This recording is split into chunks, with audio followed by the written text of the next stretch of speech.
It's a good time. Should I even mention that I got teary-eyed during the trailer? I mean, I feel watching it again, I was like, cool. I wasn't teary-eyed at all. But, like, seeing it happen for the first time, I was like, God damn it. Like, I love Borderlands. So I've played Borderlands, but never got into it. Played just 2, right? I played a lot of 1, actually mostly 1, then a little bit of 2. Because I was like, oh, it's just more of the same, you know? And obviously I'm wrong. Sure. I'm sorry. Well, but that's just how I felt. From the beginning of the game, you're not far off. So much so that you're actually in the same, like, towns. Okay. In the beginning of the game. So at the beginning, you're very much correct. There is almost no color. You don't have any abilities. You're fighting people that are actually kind of difficult. Yeah. And you're in a town that's like there's nothing special going on. So maybe that was the game does one of these. Gotcha. It accelerates, and then once you beat the game the first time, it accelerates even faster from the beginning. Okay. What was I gonna say? Oh, I was watching this trailer, as Borderlands always had all these like movie nods. Yeah. Okay. Yeah. I just watched this trailer and I was like, oh my god, it's like movie nod after movie nod after movie nod after movie nod. That also ties in with something. What were you seeing in the trailer that was nod-wise? Like what kind of? The Master Blaster from Mad Max Beyond Thunderdome, pretty much like the exact same character, like walking into a ring at one point. Yeah. I was like, oh, okay, cool. Yeah. Before that, you can expect there's a lot of Mad Max references. Oh yeah. And I mean, it's just what there was another. Is, there was another. When we watched the trailer, I'll point it out again. There was another movie that happened like right before that. What up, Flamed? Right before Flamed, that, there was something else. Belt. But I'll point it out. But there was a couple different ones. When we get into what we viewed, there's something about Us I want to ask you and see if maybe I'm crazy. I already know. Or you notice. I already know it. Cool. I already know it. I'm excited to talk about my theory with you. Okay. Not my theory. It's actually something I saw a snippet of, but the person was like, I don't know. And I was like, maybe. Went on a full deep dive, and my YouTube searches have like started to change into that. Okay. I'll be interested. Maybe I'll do some more research on it. That'd be kind of cool. Well, I'm going to spoil it here. But tell you. Well, that's fine. Spoilers for us are coming way later, but not way later. I mean, 25 minutes into the show later. And I feel like it's when we get into it, I'll tell you how he just spoiled his own movie for me, like literally 2 minutes in. Oh, okay. 2 minutes in. You mean like the spoil of the end of the film, kind of, or spoils it isn't like it was a bad movie from that point? No, just spoils the whole. Spoils the story. The old Shyamalan twist. Yeah, that was the thing. I'm just Stony Krispy Kremes. Any of you played the Division 2? Stokes has. I think Krispy Kremes are both with a K's. Maybe Krispy Kreme is with a K for the brand, but you can have just Krispy Kremes. Right? Can you? I don't know. Is a Krispy Kreme a thing? Isn't that a weird name for a donut? It is. I mean, it's glazed. You know, every half hour, Krispy Kreme makes enough donuts to stack up to the height of the Empire State Building. I did not know that. I think it's actually every. Did I say half hour? I think I meant 30 seconds. 30 seconds. Yeah, every 30 seconds, it's enough donuts to stack up to the. Who's eating all these donuts? Me. People on the ground. You. That's the white rabbit. You happy, Stokes? You got your wish. I know. I was really upset when I didn't see Borderlands 1 remaster pop up, but it was okay. Did you? They did. They did? They did. Oh, I didn't see that. We'll talk about it. Okay, we'll talk about it. Stokes is very excited. What did you think of Division 2, though? We'll give Flame a quick rundown. Play the Division 2. It's a lot more of what Division 1 ended on, which was a good note.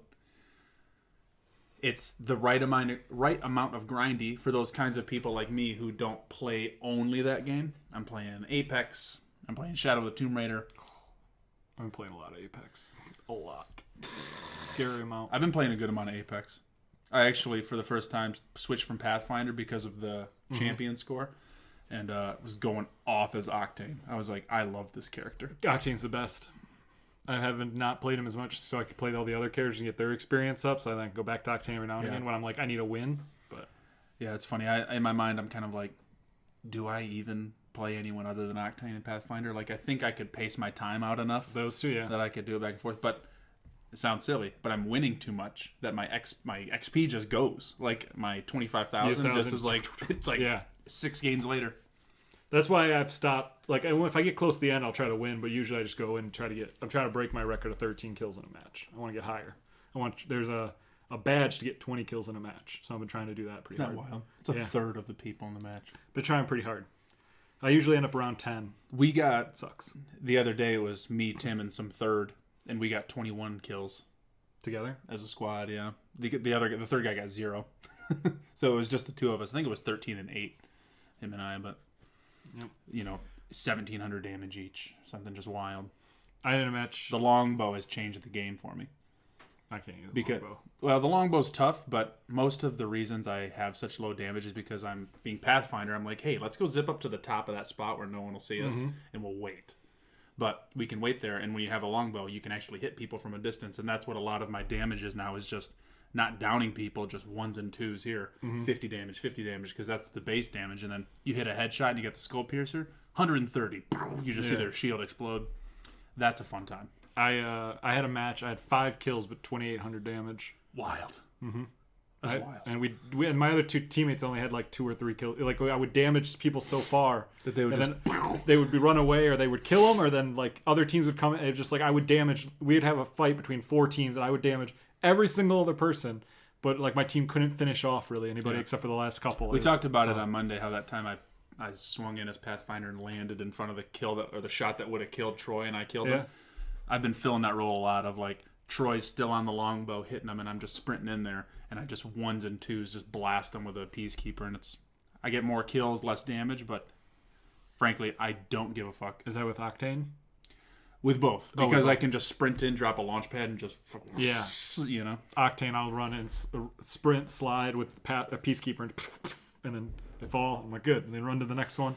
Yeah, it's something that I'm filling that role pretty well, of just run in real quick and finish them off. And I'm like, I don't care if I get any kills, any damage. I mean, I'd like to have one or the other, but as long as I win, I'm there for the victory, and that's it. Yeah, I've just been trying to do kills.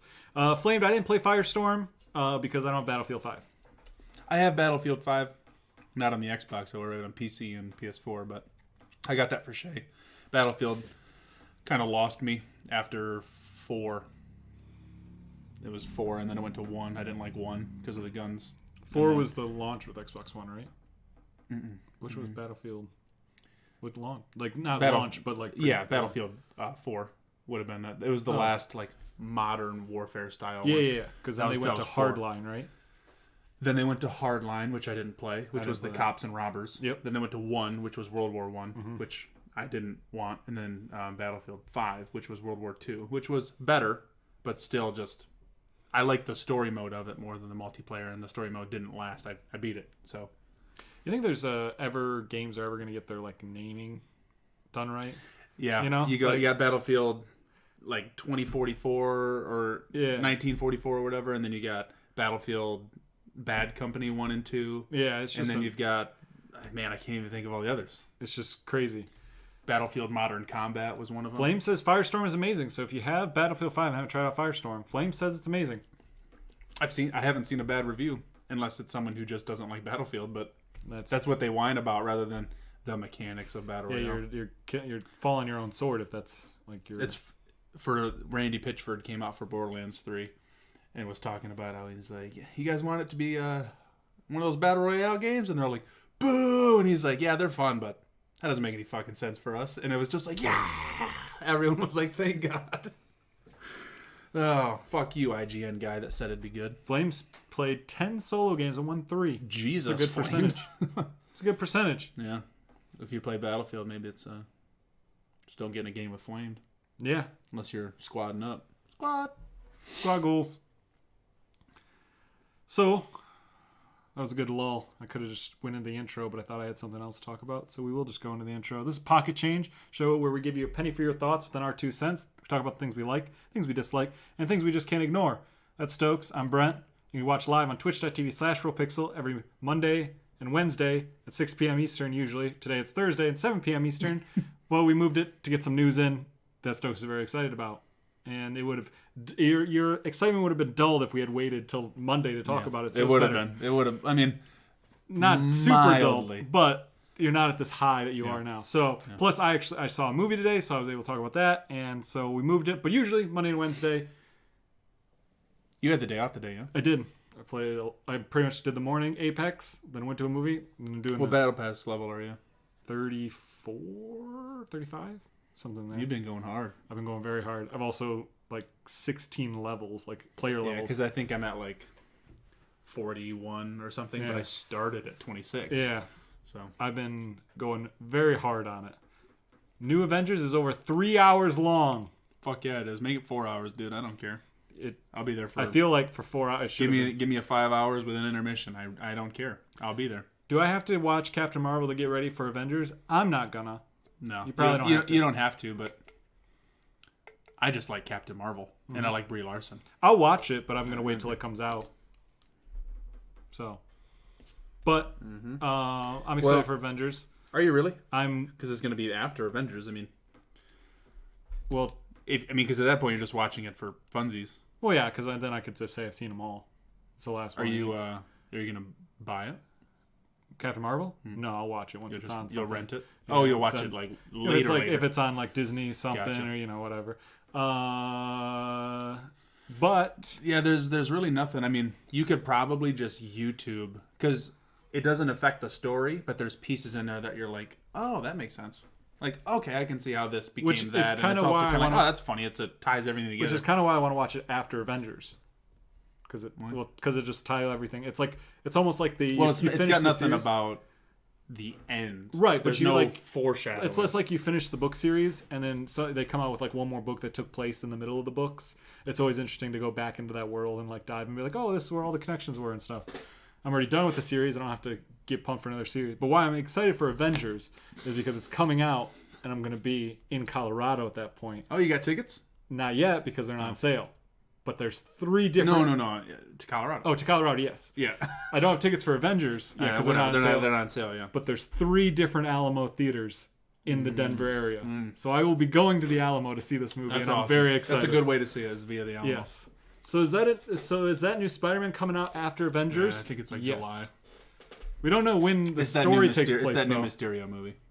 We can, that's the way I like to think of it. The that Mysterio way. movie, The yeah. new Mysterio movie. Yeah. I don't know if I pitched this. I think I maybe did it at work or maybe talked about here.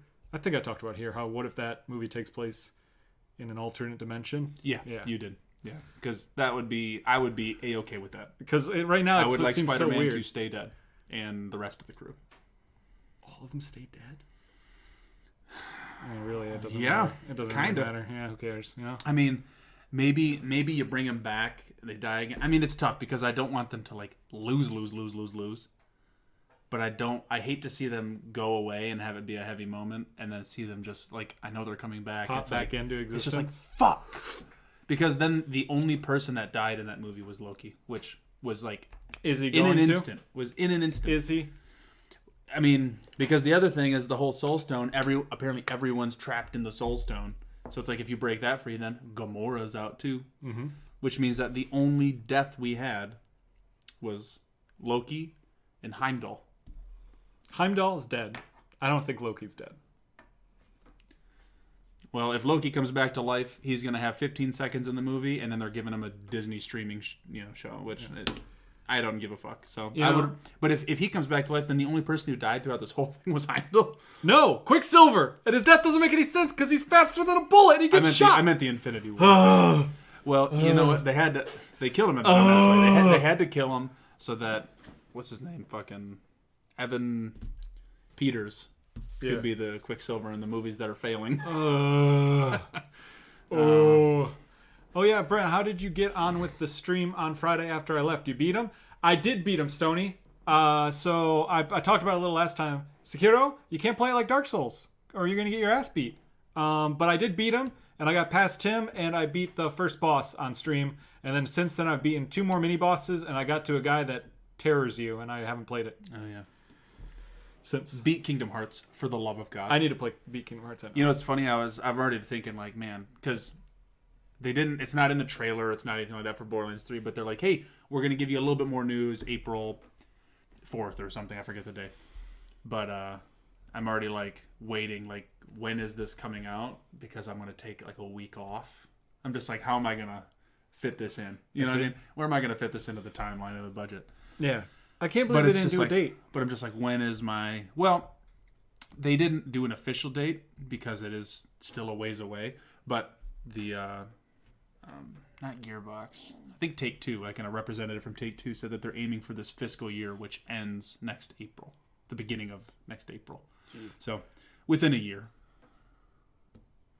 Dude, I remapped Sekiro buttons. Trying to use the item instead of D-pad helps a lot. I've got the Razer controller. I just changed it to a button up by my bumpers. So the rubber baby buggy bumpers. Yeah. So it's my third bumper on the top. It's the same thing I used to heal in Apex, so it's pretty easy for me to switch between those two games. But I did play a couple hours of Halo one night with Bethany, and ruined my aim in Apex for like a few hours after that. I was like, I can't hit anything. Yeah. Third bumper. Ooh. Yep. I'm still considering, because I'm actually looking at selling the whole PC setup I've got, the whole thing, top to bottom, using that to pay off a little bit of what I got on a credit card. All the same. Thinking about getting a proper like monitor for gaming, but just to plug in the Xbox too, so that I can have a higher quality with the refresh rate and all that, but not be on a 65-inch TV. Because right now I'm putting up, if it's a good game, 1,500 damage, 8 kills or whatever, on a 65-inch TV sitting 5 feet away. So it's like, just give me a smaller screen, and I can't imagine. We had that 144 hertz monitor for $200. I could, like, I had the money to buy it, but I'm still, like I said, I'm trying to pay off a card. Makes sense. Because it's the Best Buy card, and my 18 months no interest ends next month or the month after, which I'm really close on it, but I want to use the money I would get for my entire setup, pay that all off, get an Apple product computer so that I can start software developing for Mac, and then hopefully get a monitor for that I can just plug some shite into. You know what I'm saying? Got it. Stoney, I am Mr. La-di-da. All right? And it's great. If anyone ever wanted a controller, get the Razer one. Did you like the Elite? I never checked in. The Pro, I mean? The Elite. They haven't had one in yet. Oh. Okay. But I'm back and forth on getting the white one. Flame's like, I have 6 extra buttons. Now he's Mr. La-di-da. Jesus. What controller has 6 extra buttons? The Wildcat, maybe? Oh, no, yours is the Wildcat. Yeah. What's the Wolverine? The Wolverine might have 6. I think it does. If it's got 2 paddles and then 2 top buttons, then yeah, it's got 6. It's got the and the yeah. Wolverine. Look at that. The top. We're good at what we do. The top middle ones on the those are the best. I don't think. Oh, really? I love them. Really? They're so easy. I would to never reach. think those would be the ones I'd go for. I go for those easily. The back one is what I pick up items with. Dude, the one for me is when I'm like, well, because you have to press X to grab stuff. Mm-hmm. And looking around and pressing X when it's on a regular controller is the same thing. So I'll look at something and then I'll like walk up to it to grab it, and I'm spamming X and I'm not picking it up, and I'm trying to strafe left and right on it, and I'm just not picking it up, and it's because I'm a little high, dude. It's just like, if I had a fucking controller right now that I could just like aim and hit at the same time. That's the best part. I told Shay, I was like, listen, this card's almost paid off. And then if I get 10 dubs after that, will you let me get it? She's like, that's the dumbest shit ever. You can just get it. And I'm like, perfect. 10 victories it is. Now, this is my big thing. Apex, I love a lot of things about it. Sure. But why in God's name do I have to pull out a grenade to throw it? Why can't I just hit the grenade button and it throw the grenade? I already picked which grenade I want. I don't need a little line to show, or have the line show up when I'm holding the grenade button. Why do I have to switch to the grenade to throw it and then switch off of my grenades? It is so... I hate it. I'm just like, every time I get into an altercation and I have grenades, before I even get into battle, I just throw all of my grenades and then I run it. Because it's not worth switching to me them. too. It drives me crazy. I saw them go here, so I'm going to throw it at the exit, and then I'm going to throw it at the entrance of like the rock. Yeah. And I'm going to throw it over the back. And then I can run in and fight, and I'm never going to touch them again. Yeah, grenades I don't really have many hits or kills with. I did. I think I've got like 5 maybe. I ended a match with a grenade because there was one. I had a whole team, and there was one person I saw him, and he was trying to like snipe, and so I just was like, I had like 6 grenades. I just threw, and then he got arc starred, and then a grenade blew up underneath him. Yep, it was funny. But yeah. I had we were playing yesterday, and we had like maybe the 3rd circle, and it was just 2 teams left, and 2 of the guys were like off doing something, and we just fucked them. So there was a 3rd guy in a huge circle. Don't know where he's at. And I was like, damn. And I had the super, like I had the golden sniper scope on a longbow. And I like, where is he? And I zoom in, right on him. He's peeking over a rock, but I can only see him because of the red. Yeah. And I'm like, pew, one shot kill. And I was like, oh my God. I was like, that's ridiculous. I actually clipped it. What is the fastest muscle in your body? Fastest muscle? I would think your eye. Right? You can move your eye faster than anything else. Your retina? Yeah. Or not your retina. Whatever. Yeah. Yeah. That's what I would think. I don't know. I can move my eyes a lot faster than anything else I can move. Correct. Hey, nailed it. There you go. Good job. Good job. Good job. Good job. Did you? When Apex first dropped, I was playing on PC with Kyle, and we got into a match where it was all three of us and one other squad left, and the circle disappeared, and we couldn't find him. And like Kyle died, then I died, and then we won the match.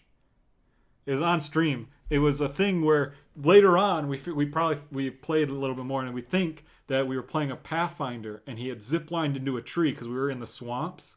We think he ziplined into a tree and was just hiding in the tree, like while we were on the ground, like running below him in the tiny circle. And then once the circle just disappeared, he tried to out heal us to win.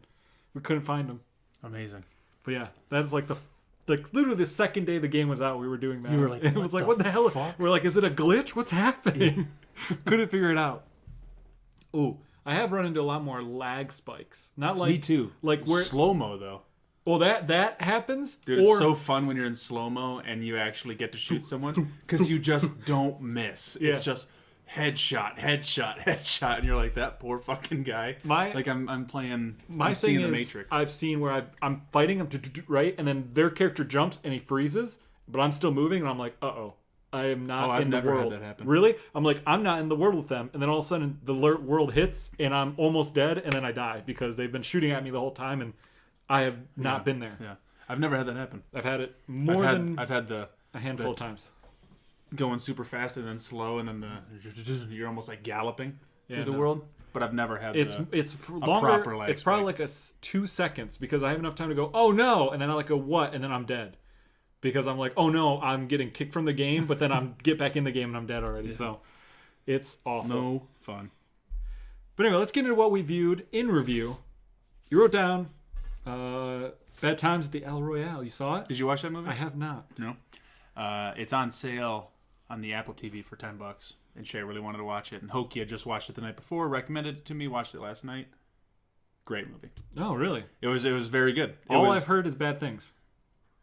From people you know, or just reviews? Just podcasts. Anybody that's ever seen it has never said anything good about it. Really? Yeah. I won't say that it was like my favorite, but I did like it a lot. Okay. Like, I'm happy I bought it. Like, Okay. I'm happy I didn't rent it or something, or... Maybe I'll have to sit and watch it then. Because I literally, I wanted to see it, then all I heard was bad things about it. I'm like, oh, yeah, then I won't watch it. If you, I could probably add you in my iTunes family. Okay. Because then every purchase I have is yours. Okay. You can just share it. But then you might have to get a Chromecast or something to send it from your iTunes to your phone or to the thing. I thought about getting a Chromecast. So Chromecasts are easy and cheap, but I mean the movie still would be I think max 1080 from a Chromecast, even if it's a 4K one, Right. Just because of the, right, because you're not watching it. Well, I've been, but then you have an iPhone, so you'd be able to use it on there and just throw it up there. And I have a good amount of movies, so if I got like 10 movies. Well, I've been. This was a conversation. I've been in an internal debate with myself for the last few weeks. Okay. Because looking towards the future. All right, I'm dating someone in Colorado, so eventually we're gonna have to meet up, and be living in the same at least zip code. So at least zip code. So I think way to say not together, but together. I'm just saying. That. But sure. but You're then, leaving room for an interpretation. So eventually, I'll probably be moving out that way, right? Sure. Seems I have a lovely lot. Place to be. Are you right? 3 Alamo Draft House, a Fat Burger, and Google Fiber. Are you kidding me? But anyway, the Fat Burgers. I was about to say the only good thing in that, like the only necessary thing in that was fiber, but then I like slowly registered Fat Burger. Fat Burger and fiber are the things you need. Alamo Draft House. Those are over the nation, though. You know what I mean? Those are really not. There's like 7 states that have them. Really? Yeah. Well, I guess the only states I listen to are. Hey, Sir Javik. Thank you. It's from Avengers. And fun fact about that: do you know this shirt?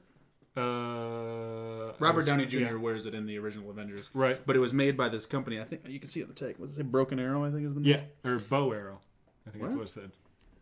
Bow Arrow, yes. Bow and Arrow, maybe? Maybe that the arrow's X is an and. Oh, yeah, probably. Okay, Bow and Arrow. Bow and Arrow? Bow and Arrow was the brand of shirt he wore. But after he wore it, it was like sold out instant. Uh-huh. But he didn't own this. The guy from Bow and Arrow didn't own this logo. So a bunch of t-shirt companies reprinted it. I went into a Plato's Closet once and I saw this shirt and I saw it was by Bow and Arrow. This shirt's worth like hundreds of dollars because they didn't make it anymore. Right. This is my gym shirt. I'm literally wearing this to go to the gym. Okay. But I'm just like, that's so dope. And I got it for like $4. I was like, these fucks don't know what they got here. So that's pretty. It's a fun fact about the shirt. We actually never watched it. We never watched the Once Upon a Time in Hollywood trailer. But there's a point in that where they make fun of Bruce Lee and it makes me hate that movie even more. It's everything about that movie. That movie just wants me to hate it. Wants me to hate it. If I accidentally kill a man, I go to jail. Anyone who accidentally kills another man during a fight's going to go to jail. It's called manslaughter. That movie just wants me to hate it. Because I will...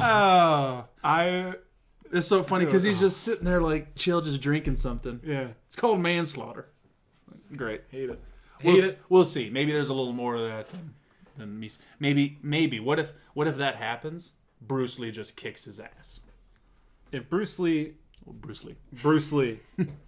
kicks Brad Pitt's ass and then breaks the fourth wall and kills Tarantino, then I'm in. Kills Tarantino? Jesus. Yeah, that's fine. And we're good. Jesus. All right. Anyway, what were we talking about? Bad times. You're talking about Colorado Alamo Draft House Fat Burger. Yeah. You're going to have to meet up sometime. Sometime. Talking about purchases. I have a lot of stuff. Say the words too much. I have too much stuff. Okay? There may or may not have been quotes around that so we couldn't say. I'm going to need to condense. And I've looked deep within inside myself. And I'm like... We having a bonfire? Well, yeah, I've got a lot of bonfire stuff. No matter what. Yes. Okay. But on top of Can that... I keep some of it? Sure, I guess if you want. Gotta have some Brent mementos in my life. Sure, I guess there might be some. But anyway. The sword? No, I'm not going to say. But anyway. I was going... well, you see, I aim high. You do. Now I can take the thing below and it won't seem so bad. We'll see. The Green Lantern standy. Maybe. I might have to get rid of it. You know I don't want that shit. It's great. Anyway, I was like... I've got to condense. I've got to condense. And so do I bite the bullet? And do I go digital with all of my media? I knew you'd say it. I was like, do I do it? Because then I'm like, you know how many... That takes care of literally 8 boxes of DVDs I have over there. Plus the not only 400 Blu-rays upstairs. The other boxes of movies.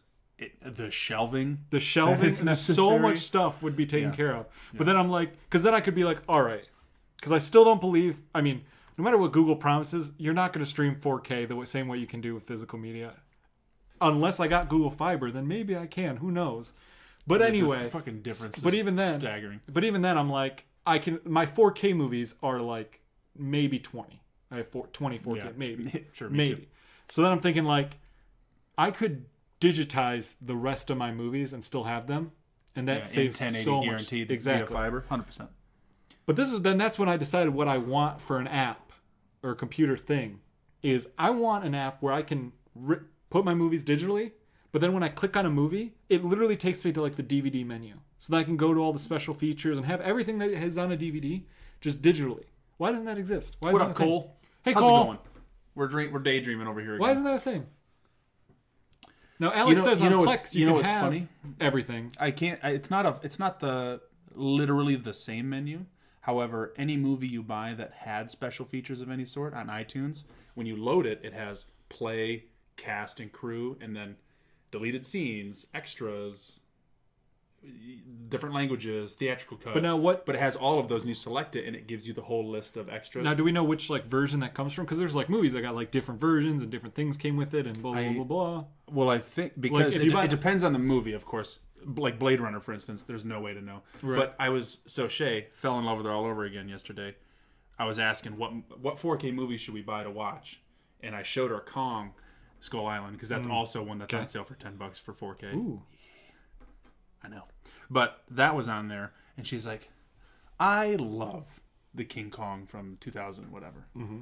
And I was like, I love you. I was like, yeah, you do. That's It's so amazing. good. And I was like, yeah, from like 2004 or 5. And she's like, what? I thought this was like 2011. All the same, I searched it just to find the year because I didn't really remember. And they had like the 3 different versions of King Kong on there.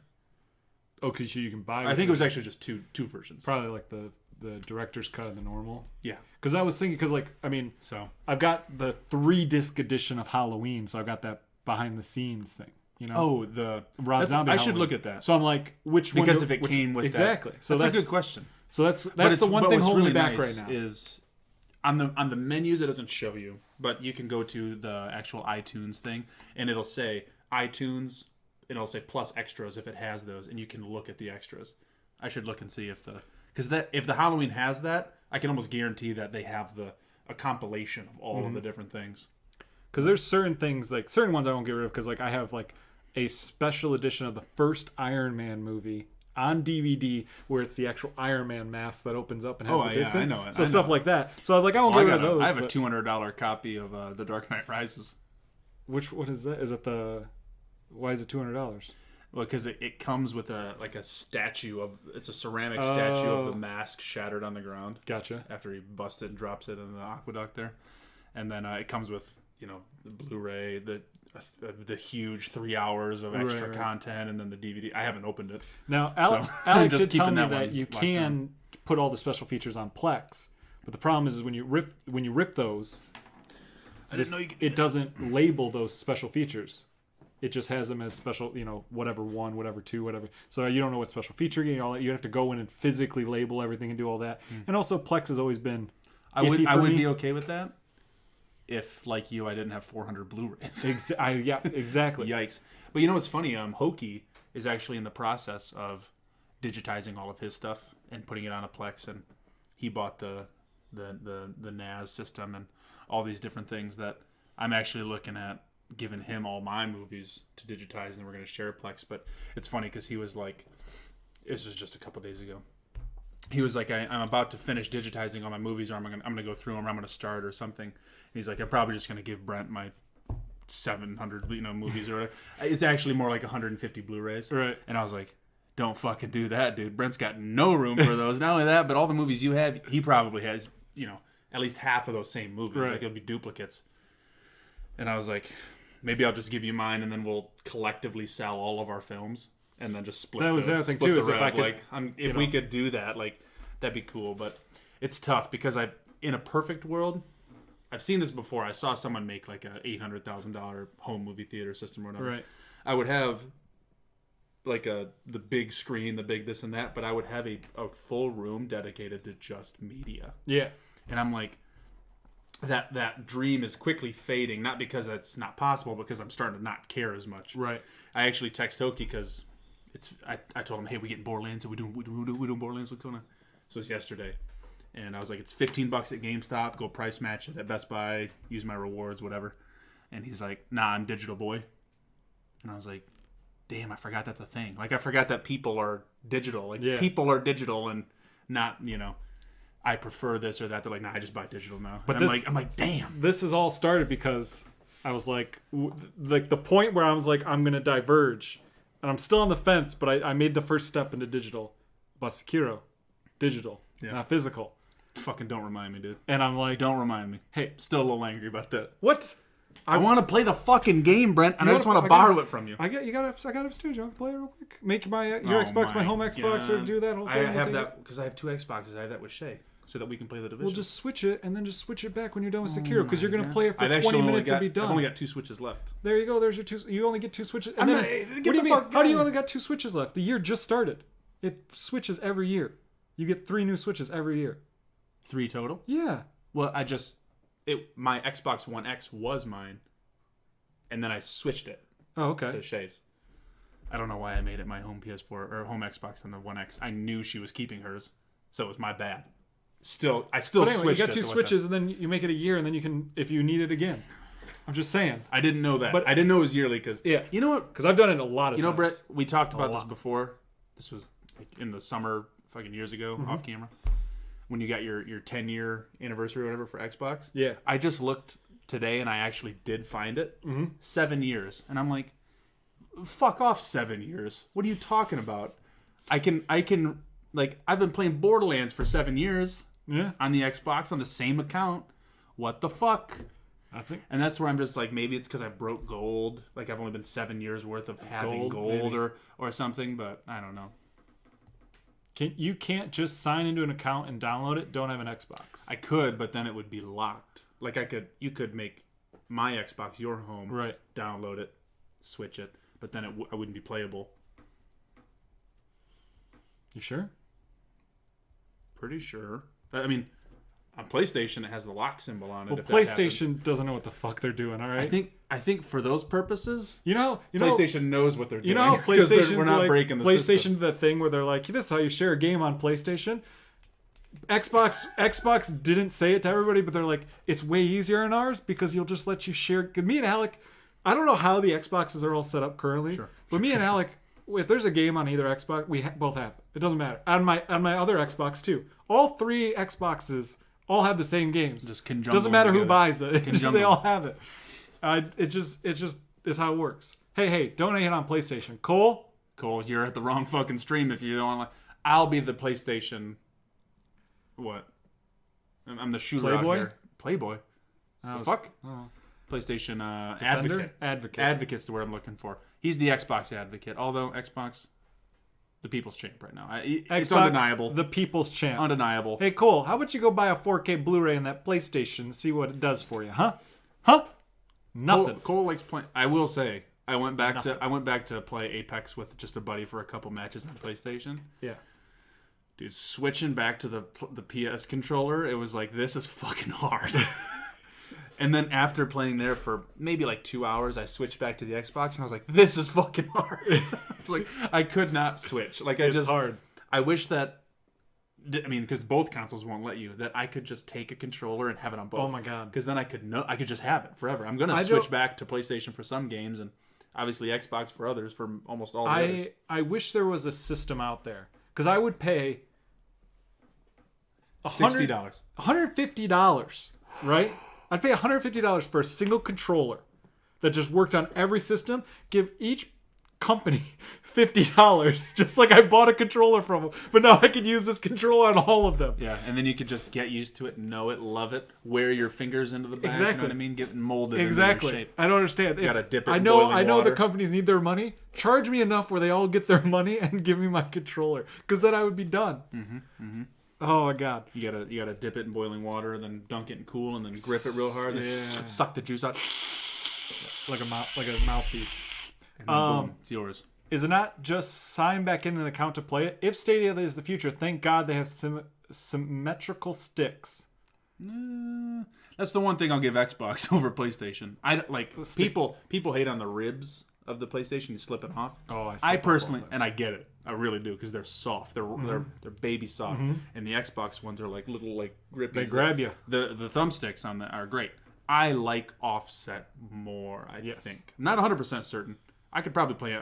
I can obviously learn on both. I've done well, but after playing on both, I think I do prefer that. And even the people that make the Pro controller for PlayStation, they prefer it. Yep. So, whatever. And apparently the Stadia controllers, no one likes it. Yeah, because apparently the biggest thing, besides it having weird like Tactile? by the triggers, it's apparently like a little like sharper, but the sticks are like close. They're like too close to each other. It's how I always felt Like with PlayStation. your hand doesn't feel like it's this, but it's like, you know, you're almost up too high reaching for it. Also, it was made for a reason, but it's no longer relevant. For better gaming? Really? No longer relevant. I mean, I I think think- controller preferences. Who I think- gives a fuck? I think originally Xbox was made for a fighting game. It was originally designed for fighting game controls. Because if you think about a gamepad, it's joystick and buttons across from each if other. I were to just whip my hands out like this, they're gonna be, with some exceptions, symmetrical. I'm not gonna like just having my hands rest. They're gonna be symmetrical. I'm not like ready to go offset necessarily. I guess maybe because I've been playing Xbox for so long. Oh, yeah. Because this thumb doesn't like to go out like well, this one. And if it, you know, like the D-pad being switched and stuff, I don't know. I don't know. I don't know why it's one way over the other, but it's preferential. It's literally, I think it's almost literally subjective. Show me some science behind it, and maybe I'll start falling for something. But maybe there's science. But I bet you it's got to do with like hand dominance. It's probably Maybe. because your left hand, like there's something about having it more activated with your like wrist or something by having it more forward that makes it more I don't know. Next thing we Bad Times at El Royale. Yes. I 100% recommend it. I'll have to add you as a family member because you get 6 members, and I have me, Derek, Shay. And even if I add literally everyone else in my family that has an iPhone, it's my sister, my mother, I still have a spot left. Okay. So, and they're not even on it. So I'll add you, and you'll have all my app purchases and whatever. But you'll have your own account. I don't like have to sign into yours or anything. But essentially, if you need to buy anything, it goes through me, like on my card. So I'll make you an adult, but you just have to pay me for anything you buy. got it. But any movie or song or whatever you've got. So Sweet. I'll watch it. I'll give it a shot. I think- wasn't I going think to it's- until I you think said it's- so. Then I'm I going to think watch it's worth it. it. Bad Times at Royale, worth it. Okay. Now let's get into us, because I'm excited to talk about this. Okay. Now, where do you want? You did your kind of review? Sure. I'll do Just my generally, what do you think? generally quick review. Here, you do that. I'm gonna pee before you. Just give your good review. Okay. Well, you're gonna have to pee fast for my review, but you go ahead. Okay. He's gonna pee. Maybe I'll stall for a little bit. Sir Jabik, was I right? The offset was made for a reason. Is it because of the fighting game? I thought that's what I heard at one point, but I'm not 100% because I was like, man, I don't even play fighting games, and I like the set of that. Of course, I've been watching. I keep seeing stuff on Mortal Kombat, and I'm like, do I want to try to learn a fighting game? Because Mortal Kombat looks awesome. Like, really good. But then I keep thinking to myself, you always say that about fighting games, and you sit down and play a fighting game, and you suck, and you get frustrated, and then you know, probably a big part, looking at you, GameCube C-Stick. GameCube C-Stick.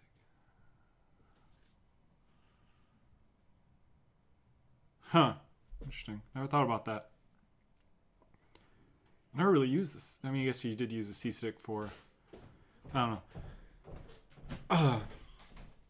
I don't think I could do a fighting game. But Mortal Kombat looks sweet, so maybe I'll try it. Who knows? Stokes is walking back down. Your boy filled his rings. Okay. Smash Melee example. Oh, yeah. I see you. So us. My review... Blah. That's how I felt about that movie. Very blah. First, Blah's a weird word. that's like every time I'm like, I would say meh if I were to be or you. blah. How my feelings meh. What I think of the movie blah. Oh, like it was that's your blah. If you were to say if you were to write down the review, Yeah, blah. There was just a lot of things that like it would pull me in one direction. I'm like, oh, I'm liking it, and then it would immediately go, yee, and then I'd be like, oh, okay. Tell and me then, it was the dad what about the dad? that yeeted you. No, it was mostly a lot of choices. Like there was like Character half choices? character choices, half filmmaking choices. There's a shot in the movie that other Just say it. things have done it. Unless it's a When spoiler. remember when they're in the classroom and it's a close up on the one face and then she's standing in the back, but they're both in focus and there's that weird haze blur because it's two shots pieced together. Yeah. Do you hate that It's shot? awful. I hate that shot. It is my least You know, favorite it's- shot in filmmaking. It's funny. I'm starting to come around to that shot I where I'm hate like, it. because I hated it at first. I was like, why is this happening? But then I see it happening more and more often. I'm like, my problem is I don't get why it exists. I don't know. I mean, because especially a camera would naturally do that. I have 2 points in focus like that. No, well, because the girl behind her, was she out of focus? No, they're both in focus. That's why there's that blur. Oh, Because it's see, two I thought shots it was paced together. because I've seen some that do the super close up in focus, and then the one behind out of focus. That's but fine. it's like you can tell that's not a natural shot. It's the same kind of like, this is weird. Yeah, but that's at least fine. I do 'cause it's remember like what what a she's camera like, can do. Because another one, the same exact shot they used for one of the big deaths in Sons of Anarchy, and it totally. This is a death I was waiting for like 6 seasons or whatever, and finally it's happening in front of me, and they do it in that shot. And you're like, And I'm like, fuck. I hate this shot so much. And they did in this movie. I'm like, God damn it, Jordan Peele. Why do you... It wasn't during a massive part. You know what I mean? I mean, yes and no. It was during the explanation. A visually not massive part. No. Nothing happened visually. But, oh my God, it drove me crazy. But What else? The the plot, I guess, the story Yeah. of how it, like, what's happening. While you've seen the trailer, there's people that look exactly like these other people. Why, where they're from, and what they are and stuff ruined immediately in that movie. Because, like, the movie starts, right, with a black screen. There's text, there's hundreds of miles of tunnels underneath the U.S. And I sat there and I was like, am I in the right movie? What is this? I would have taken that text out. Personally. I was so confused by Even that. after the movie, I'm like, I don't think that really matters. It didn't matter. And I saw it and I was like, what movie am I watching? I'm so confused. And then it cuts to the shot of the girl watching the TV with Hands Across America, That was a fun ad to And see. there was two different things. On the right, I was like, oh, Nightmare on Elm Street. And on the left, there's a tape of Chud. And I was like, oh, Chud. And then I was like, oh, shit. This is just Jordan Peele's Chud. Crap. The whole movie's...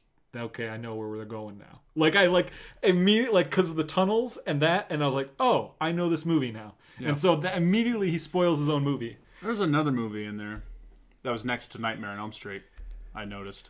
There's Goonies next to Chud. I saw Goonies. Yeah. I saw Goonies, but next it was I think it was a 2. It was. But I remember it because in Captain Marvel, I saw the movie and I was like, hey. And she actually picks it up and, looks at it like, what the fuck? And it's the same movie, and she drops it. And I was like, I saw it in there, and I was like, why are so many people using this fucking movie? Like, what? So that happened, and I was like, that's so weird.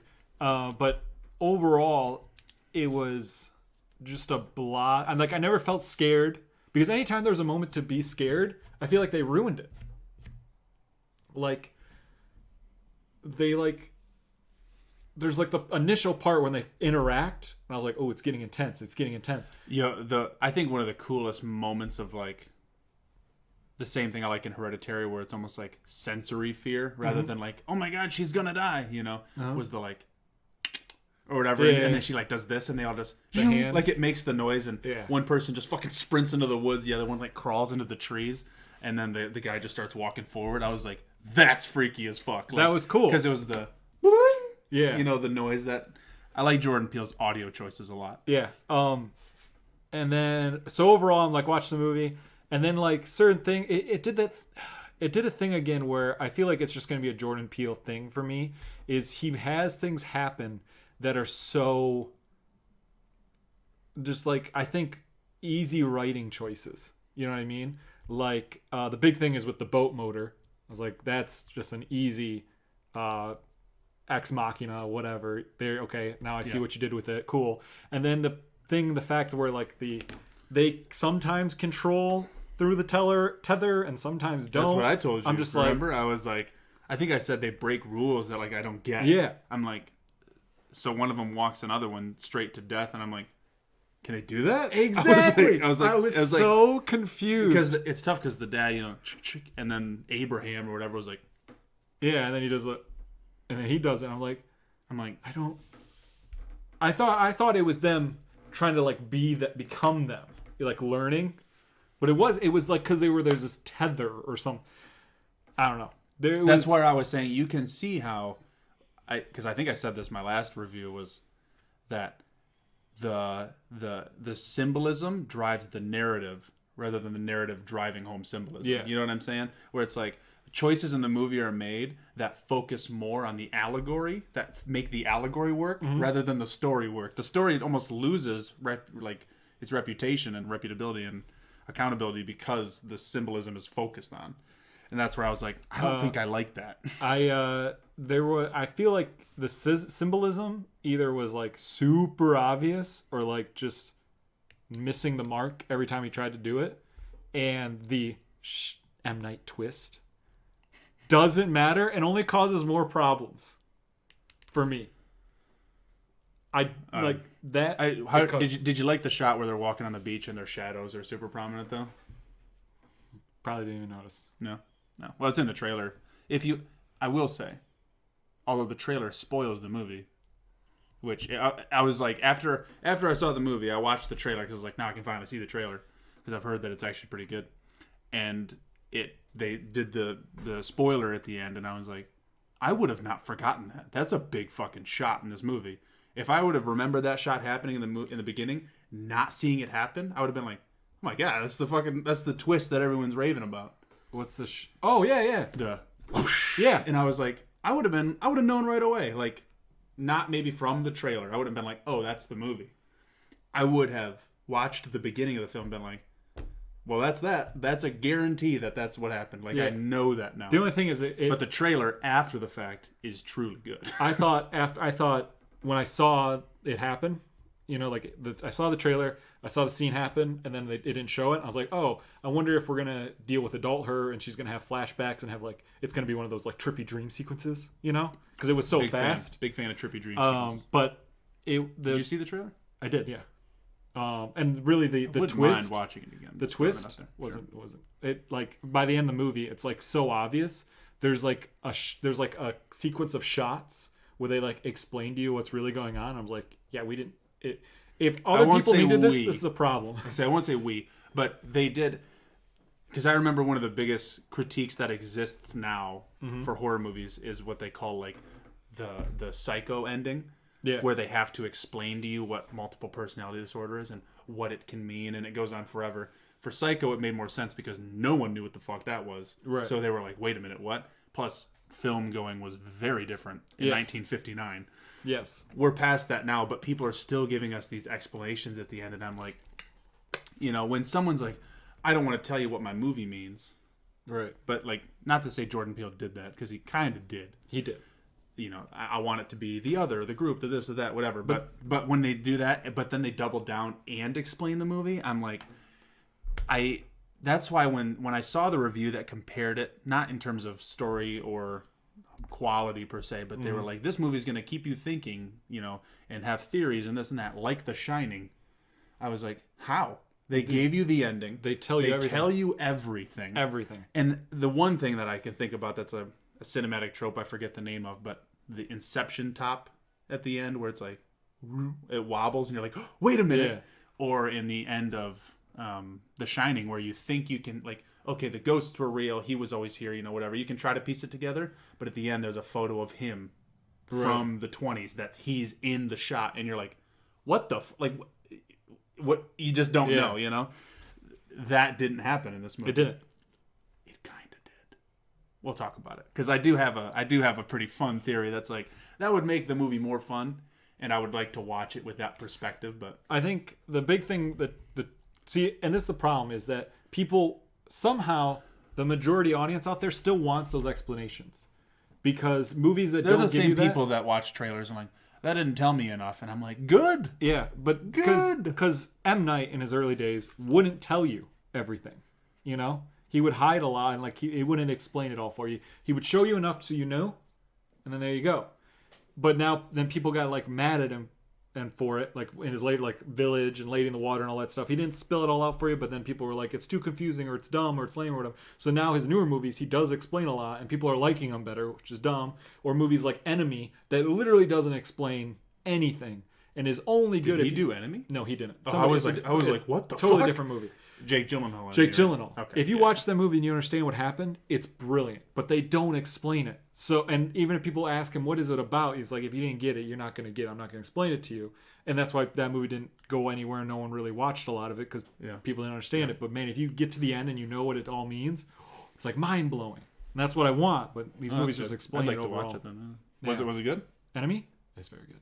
I like Jake Gyllenhaal a lot. Oh, it's so good. It's funny. I watched this movie and they were talking about it. I was listening to like a podcast about it, and they were talking about how one of the fun things about the doppelganger like idea is that when you see him, you're like the rumor is or the superstition is you're supposed to kill them because they're not supposed to exist. Right. Like there should only be one of you, but if you find your true double, you should kill them.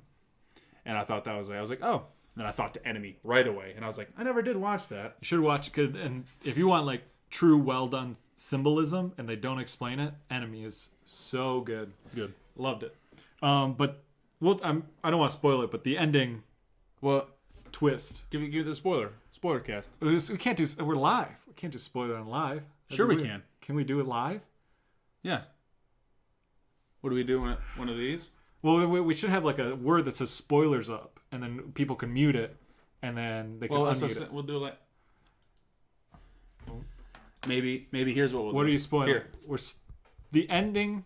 What is that? It's like Is that just up so they know it's spoiling? Yeah. If it's still a spoiler. But what about new people coming in? They don't know. You know? Oh, well, fuck them. I'll just put spoiler up. I can just type it real quick. Okay.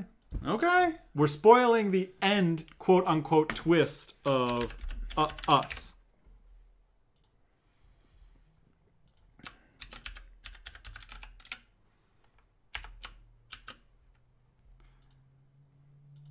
I'll get that out of there.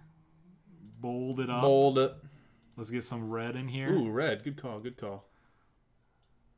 Okay, don't care. Kind of want to watch Enemy now, though. You do. You definitely want to watch Enemy. Enemy is great. Here, boom, right there in the center. Put it on the black. Oops. God damn it, Brent. There we go. Spoilers. All right. I'll delete it away later. Okay. Spoiling for the end of Us. Okay. So it's revealed that let's first set the ground rule. Okay. We're gonna say up and down for what Lupita played.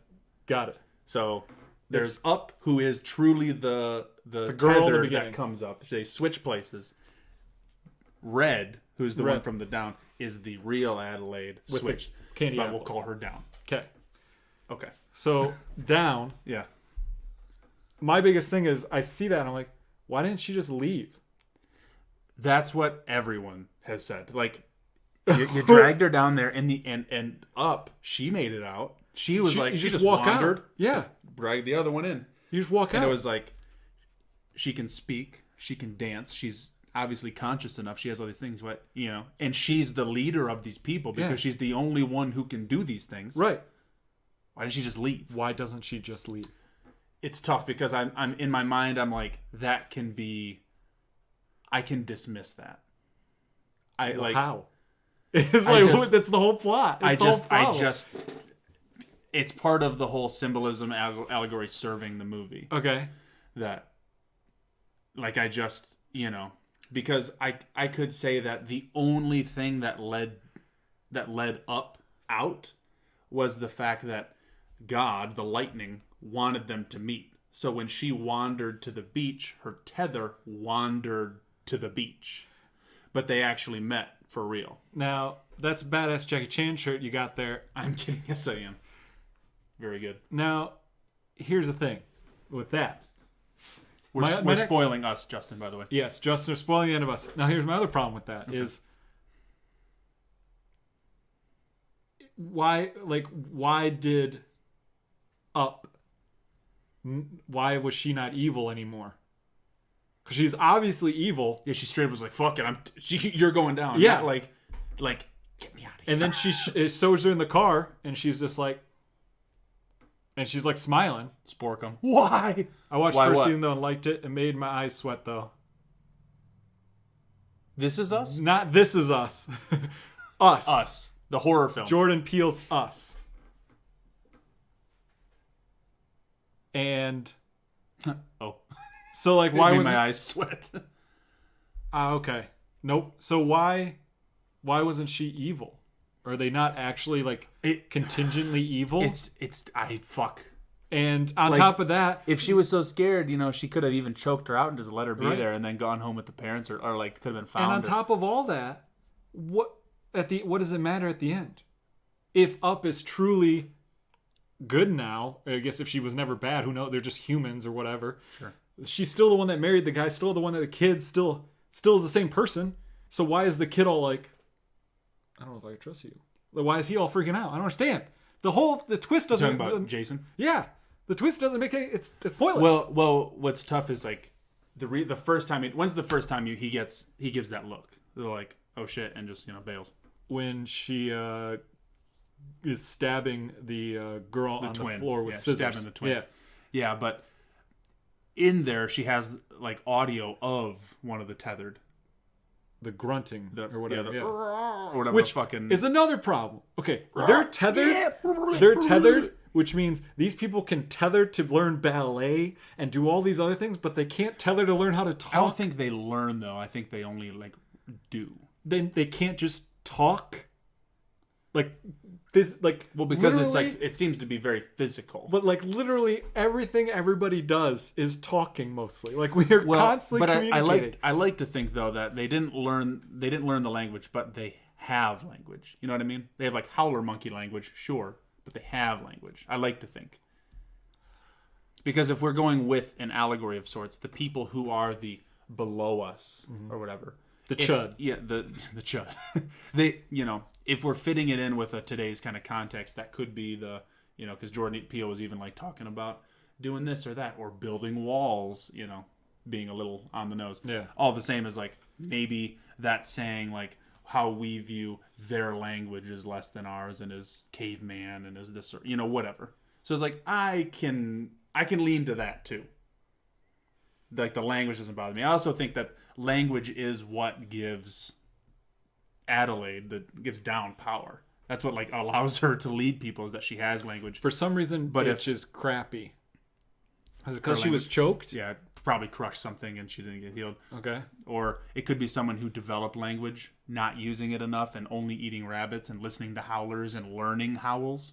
Maybe. That fucks your English up. Or Way you speak. But Also, was the rabbits just for food? Is there any other thing for the rabbit? that's what I was talking about with Hokie. When he was like, 'Cause I there's just don't get the rabbit. And that's where I was like, that's the run, rabbit, run from Get Out. And the only part of the movie I like is like, I don't know if Jordan Peele has a fear of rabbits, or that's what he visits or sees as a victim. And it's funny because she wears a rabbit at one point. And I'm on her like, chest. okay, so what are you trying to say here? What's funny? Because someone told me that movie was like The Shining, or didn't tell me. It was one of the reviews. Right. I was excited in the way of like, okay, bullshit, but let's see. Having that many theories spoken about the movie, I'm looking for fucking everything in this movie. Right. I was watching it like hyper focused. Like I'm looking for colors. I'm looking for this and that. It turns from a shaman to a wizard thing. What does that mean? Like just all this stuff. Like the red and blue was huge in this movie, and I was looking for it all of the time. And her colors were actually pink and blue. And when the sun's in the room, he's wearing red and blue. He has a red and blue lamp. But she sets his mask down next to a pink and blue lamp because it used to be her room. And like all these, I was like, oh my God. But then as soon as the horror of it happened, I was like, and the dad started making jokes, I was like, fuck that. I'm just going to watch the movie. Is Jeremiah 11:11 anything? Is that a thing from the Bible? Yeah, it is. It's Jeremiah 11:11, which of course, part of the reason it exists is because of the 11:11. Okay. What is symmetry? What is it? It's like, I will curse the earth, and when they call upon me, or when they hearken upon me for mercy, I will turn away, or something. Is like, I'm going to doom the earth, and when they ask for help, I'll whisper back, no. Now, the Rorschach quote, essentially. And then with that, so the guy's holding the cardboard, Jeremiah 11:11. Yeah. So now his tether, the only thing he could do is carve 11:11 in his forehead. So he couldn't get cardboard to write on. Is that the problem? Because like everyone else wasn't using props. He could have been switched. And then there's so many of like, did they switch already? Like, who could have been switched? And then on top of that, I'm thinking, okay, so this girl who apparently never wanted to leave down below because who knows why, sure, gotta lead the people, was able to somehow fabricate an entire army of millions of people worth of red clothing and leather gloves, which I couldn't get a leather glove like that right now. And the scissors. And the scissors. I don't know where to find those things right now. There's no way. I don't know. I was like, what did this? What? Yes. This is so dumb. Oh, I will say one of the fun thoughts of it though was like with Jason. There's a the theory that I had that I thought was fun that I've been finding more and more people kind of agreeing with is that he was switched earlier, like summers ago earlier, and that he could speak already. Downs, the one that was switched because from his mouth was burned, but Adelaide witnessed and was like, "Fuck, you're not my son, and you can speak, so you're gonna like ruin my power of like people if you can speak and you're questioning me." So she fucking burned his mouth. Now that the kid doesn't remember about the closet, he doesn't remember how to use his magic trick thing. He wears a mask all the time. He doesn't speak much. The one that I was also like, that's actually a pretty good one is like when the girls cartwheel into his shit, he's building a sand tunnel instead of a sand castle. And it was just like there's things in there that I'm like, I can't find enough to dispute besides the shit of like, how did he learn to speak? Well, it's like, how the fuck did Adelaide, learn to speak? Like, if you can dismiss it for Adelaide and you can dismiss it for Jason too. I think it's 100% that their look to each other at the end was like, we fucking made it. Well, it's And he masks up real quick. well, that's my other problem with it too. She's a howler, but also Is down. Yep, go ahead. Her Jason would be the one she captured. That's the one that she like. That's her Jason. So that's another reason why she wouldn't have hurt him. You know, like there's whatever. That was a big that was another horror movie thing is like, oh, the main characters never get harmed immediately. They get held captive all the time. But then you see the other family, they come in, slit, stab, dead. And I'm like, Call the police. of course. Playing fuck the police. I was like hilarious. I was like, geez, I- really? Well, after all the jokes that the dad had given, I was like, this movie already has a tone I didn't want, but I'm going to roll with it. And that fed into that tone. And I was like, good song. When that choice. happened, when she said that, and it said playing Fuck the Police by NWA, I was like, there's no way. That thing would have played The Police because she said The Police. Yeah, call the police. It was She not would have play been played The Police, a song by The Police, but because they wanted fuck it. Because, hey, they'll be here in 14 minutes. At one point, I was just like, this is the longest fucking 14 minutes of my life. Why didn't these police show up? Well, first off, I also didn't know that they would have tethers because I didn't watch the trailer or anything. I didn't know there were more tethers than just them. You didn't know from the trailer. Oh, really? I don't remember the trailer much, but I knew as soon as I saw the Chud VHS, I was like, oh, shoot. Yeah. There's a bunch of them. well, it was something that like the girls come out what, and the other person, the red comes out and just instant. I was like, and then the other twin gets it and gets thrown over the top, like onto the table or whatever it is. The other thing had the thing that there was so many problems. I just like kept finding all these things, and the more I think about it, the more angry I get about. Well, I all these wasn't problems. angry because it's like I can't be angry at Jordan Peele because in any other world this movie wouldn't have been held to such a high standard. But so many people have inflated Get Out and inflated this movie that it's like. I guess, but you can still blame him for making a poor movie. You can still blame him for making a poor movie, but I think that the anger of how poor this movie was because of the expectations set by the world. And by like, oh, this movie's got a 95% on Rotten Tomatoes and its Metacritic is like 80. Like 80. I'm like, what the fuck? Did you guys watch the same movie I did? Yeah. I think the big thing is... Good. Like, I was happy I watched it. Uh-huh. And his next movie that comes out, I'm going to go in with a different mindset. But I'm still happy to see his next movie. I still had fun with this. It was like a brain experiment. I was like, this is interesting enough that I like it. You know how I said... But it's not good. I was worried that this mind. movie came out so fast? Yeah. I could tell by the script. Some of the lines that were being said to each other, I was like, this is easily a third draft script. Yeah. And you need to at least hit 10 before you even consider filming it. Yes. And it's like, there's that part where the girl, she's like, the power went out, just go back to bed. Just because we're in our rooms doesn't mean we're sleeping. I was like, is that a line? Did someone write that line for her to say? Then they recorded it and no one questioned that's a line this person... no one questioned these two twins should be acting because they're awful. And one, she's wearing a Black Flag t-shirt. And it's 2019 and she's like 16. Who's listening to Black Flag in 2019 at 16? Doesn't make any sense. I don't know about that. I literally don't even know. I was so confused. And there was a second, I think there was 2 different Black Flag t-shirts. I was like, Jordan Peele, are you friends with Black Flag? I don't understand. No one's wearing these shirts in 2019. Trying to give them a little clout, bump their stock up. People got tattoos of them 30 years ago. No one's wearing this shirt. I was so confused. But anyway, I'm happy I watched it. So when people are like, it's good, I'd be like, no, let me sit down. I've got a list of other movies you need to watch. One, go watch Chud. Here's what I'll tell you. I liked it more than A Quiet Place. Yeah, I guess I'd give it that. But I really didn't like A Quiet Place. So that doesn't say a lot. I know, but, yeah, sure. But I did say, though, I was like, I do think that this movie, like it or not, would be better a second watch through. There'd be more to look for. There'd be more to see. Even if there's nothing else. One of the ones I saw that was like, oh, this is actually pretty... Like, I didn't think about that. Is the, like, what saves them at the end in terms of location. Like, they drive away in an ambulance. And what saves the son is that he stuffs an ambulance in between the door. And it was like, oh, that's like there's little shit like that I'd like to see. Or for me to confirm my Jason theory, to watch and to listen and to hear all these things. And, you know... the dance sequence at the end, I was like, what the fuck is happening? Not only is it 100% am I realizing like not only did I think they were switched right away, and was I seeing the Hands Across America thing, and I was like, they're switched, but it was at this point that I'm like, they're fucking switched, and I'm like, how does this serve anything? As soon as they were sitting on the couch across from each other, and the dad kept trying to be like normal, and the one girl's just like the up was said something, I would be like, oh, she like knows way more than she's letting on. Yeah, she's aware. She knows she understands what's going on. And also, like, and if you had any questions at any point, when she just walks through the mirror maze and pushes on the wall, I'm like, all right, I guess she's really aware, or she's from, there's so many things. But the other thing is, was there a bunch of dialogue that was just song lyrics? Or am I crazy?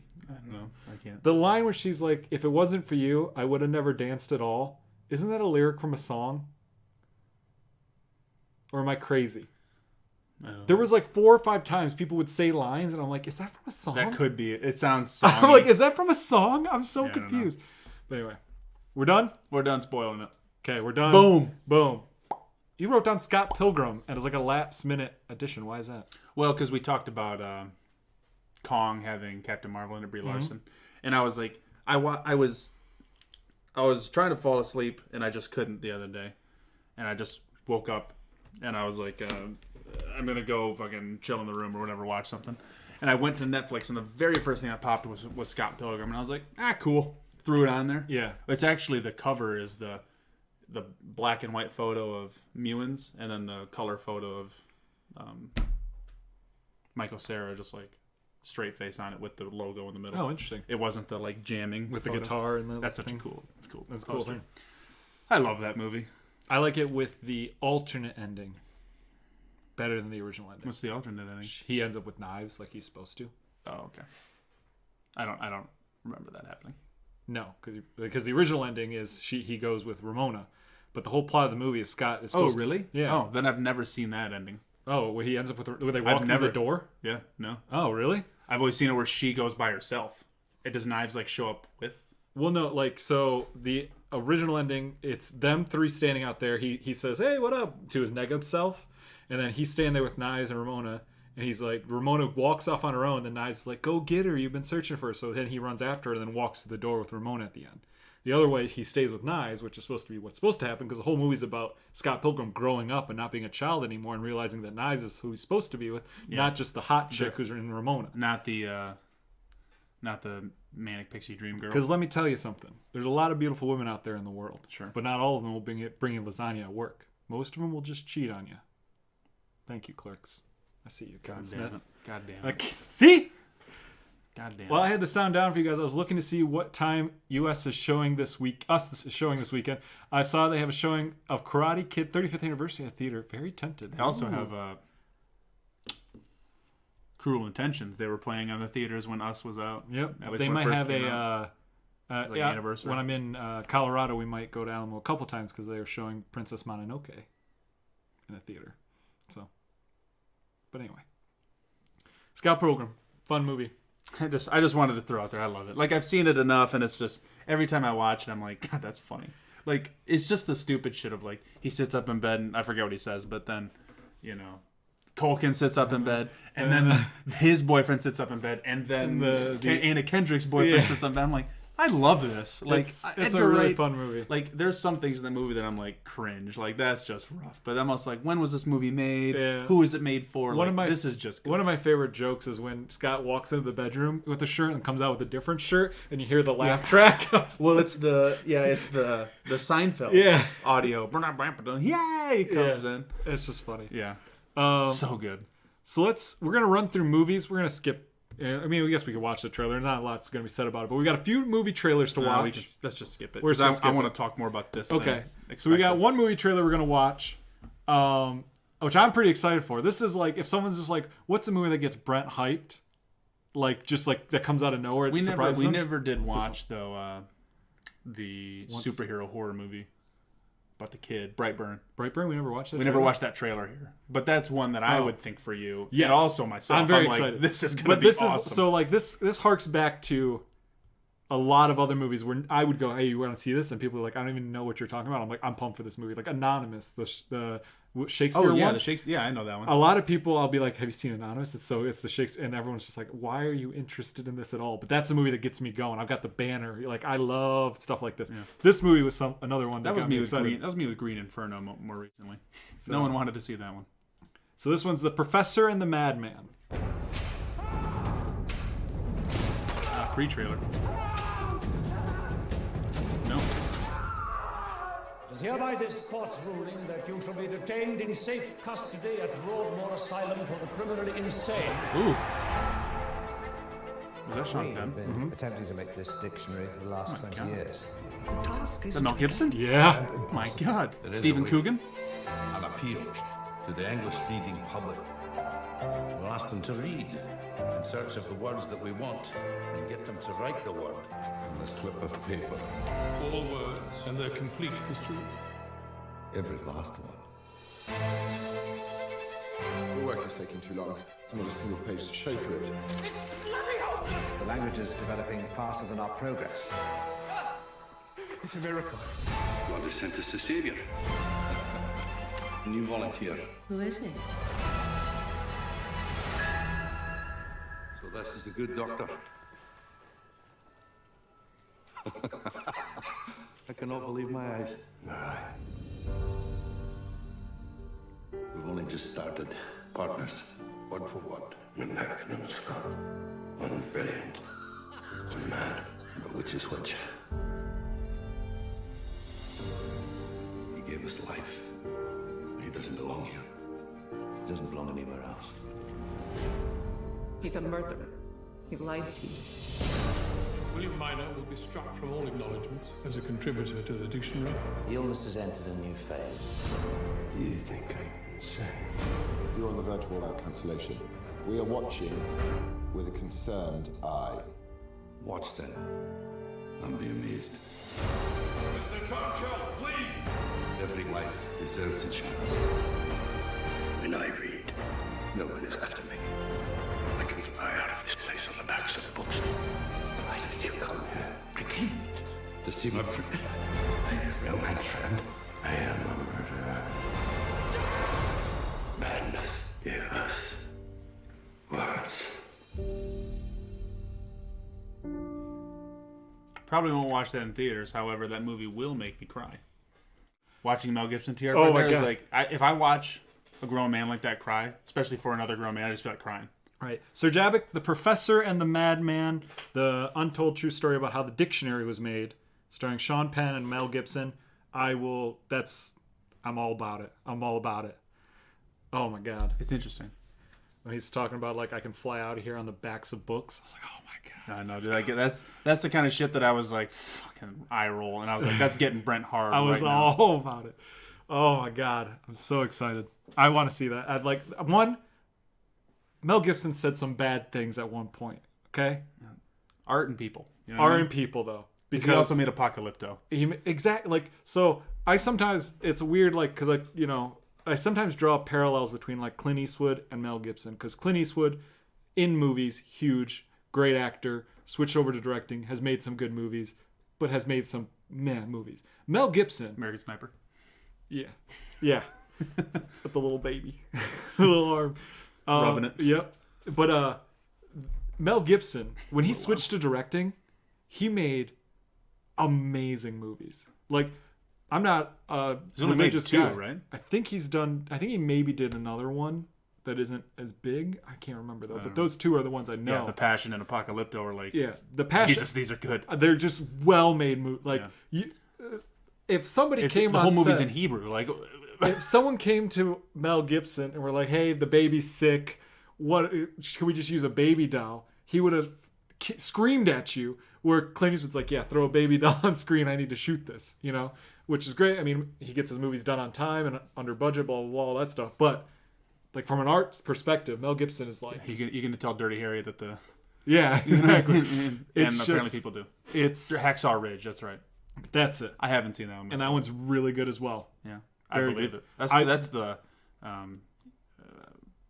Andrew Garfield one, yeah. Yes, I would. That one I would put in like even a movie Mel Gibson was in. We Were Soldiers, right? Yeah. I would put Hacksaw Ridge above We Were Soldiers as like a good war Were movie. Soldiers, yeah.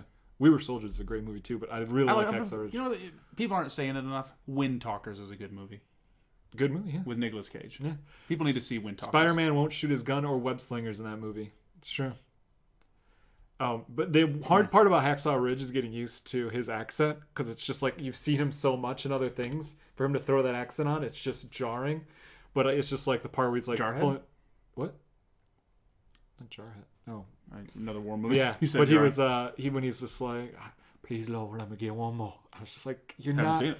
He's just I think it's in the trailer. He's grabbing bodies because he doesn't shoot, but he like saves people, and that's like his whole big claim to fame on Hacksaw Ridge. But anyway, it's a good one. Mel Gibson is great, and I know he wasn't doing much because people were mad at him for things he said, which I get because he said some bad things. But I'm excited to see him in another movie because I always like him in movies. I like Edge of Darkness. Have you seen that movie? Yes. I like that movie. It's a good one. I've seen that one probably 6 or 7 times. It's good. I like that movie a lot. I think Mel Gibson is one of the few people that every emotion he does in a movie, I 100% he's like... You believe it? He's feeling it. Like in that trailer when he's just like, I came to see my friend. And I was just like, oh my God, dude. That's what I'm saying. I'm like, I've bought everything he's I feel ever like sold him me. and Sean Penn have known each other for like 30 years. Fucking Sean Penn. Oh, man. It's great. Sean Penn's it looks like he's going to play a good madman or whatever, but I don't like watching Sean Penn personally. Got it. I like him in certain things. What's the one with I Am Saying? Tree of Life? Was that the one with him and Brad Pitt? Yeah. The one that just is... gobbledygook. I watched that movie so late, and I was sitting there and I was like, this movie needs to end. And I look at it and I was like, it's been 30 minutes. What happened to my life? God, that movie was rough. It's a black hole. But anyway, all right, so then we're going to skip the trailer for this other thing. But what I did see, and what Stokes is excited, I'm excited to show him. Recently in Michigan, if you haven't seen it, it's been on the news, where we live, but it's been on the news, I think, like countrywide, but maybe not. Couple says they've caught ghosts on a nanny cam. And Stokes, we talked about just recently, like, seeing stuff and not being able to explain it. Now, can it be doctored? 100%, because you can do stuff with computers. But, like, legitimately, I don't know what it is if it isn't doctored. And it's really interesting. We're going to watch it. Here it comes.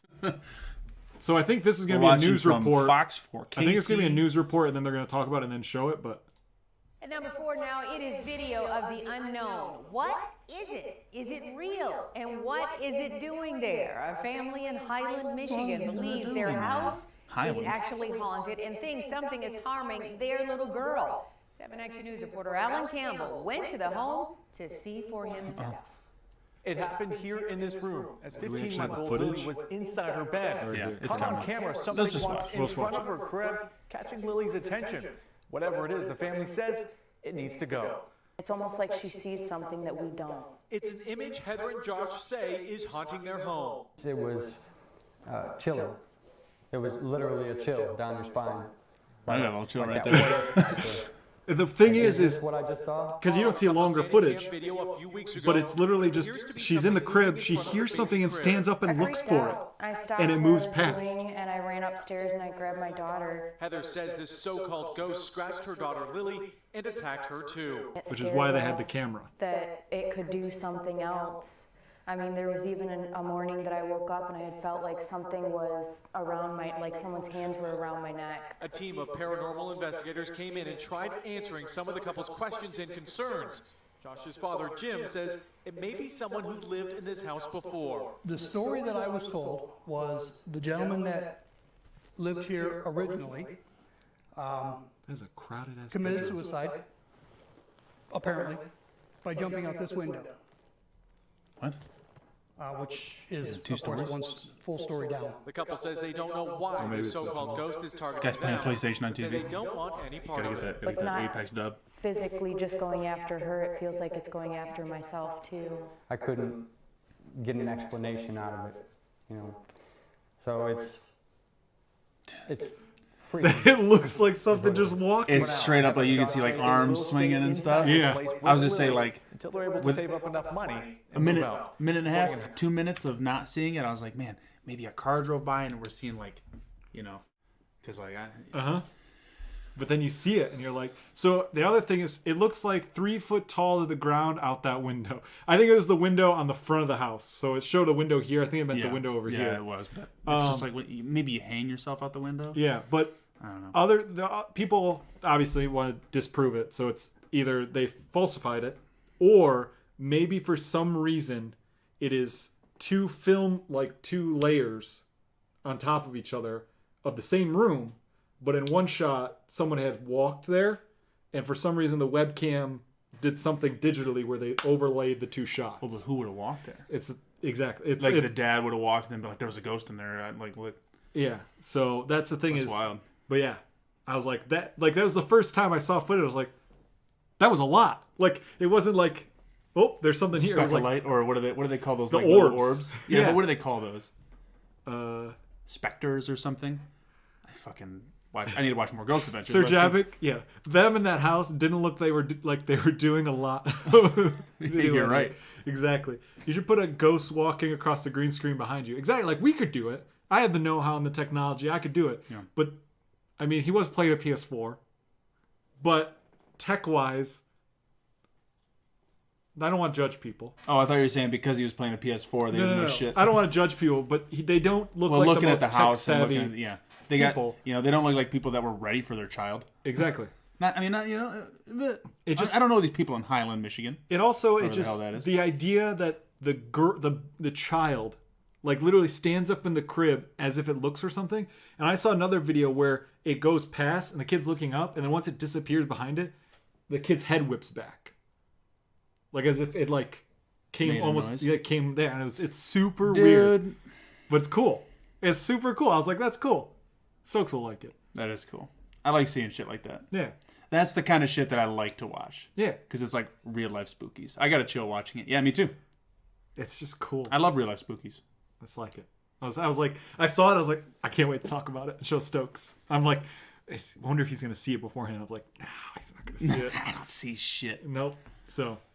That's great. It's good times. That's wonderful.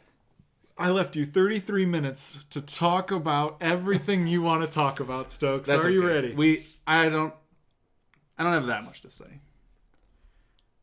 We'll watch the trailer, but not right now. Not first. Okay. Not first, because we'll go through the explain to me everything I missed. The presentation. Shit show. Okay. Just a shit show. Like. So first, if we don't have anyone, we're talking about Borderlands. If you're new or something that don't know that Stokes is obsessed. The Gearbox stream, the PAX presentation they did, because they had an hour slot. Mm-hmm. And they show up and they're talking. They're like, hey, Borderlands is cool, and Borderlands this and Borderlands that, and we love Borderlands. When you go into Ed and Lorraine's Warren Museum, as soon as I remember where it's at and figure out how to get there. That checks out. Alec, look it up where it's at. Tell me when you want to go. Borderlands is cool. Borderlands is all this stuff. Borderlands. Gearbox is also a thing. We made a Gearbox division that's a publisher. Let's talk about things that we're publishing. Right. They talked about We Happy Few getting DLC. Real quick. Ed Lorraine Warren's Museum. They have Annabelle. Would you fuck with Annabelle? Would you mess with her? Because you don't believe in it. I just want to know if you would mess with her. It's so tough, because if I lived in a world where it was just me, absolutely, like no doubt. I mean, I say that, get me there, maybe I'll feel different. Me being the big man I am, yes, I wouldn't fuck with her like I'm Annabelle, Right. But I would gladly touch Annabelle. I'd hold her, be like, this is cool, this is interesting. Well, no, you're supposed to like insult her case. They don't let you touch her. Are you kidding me?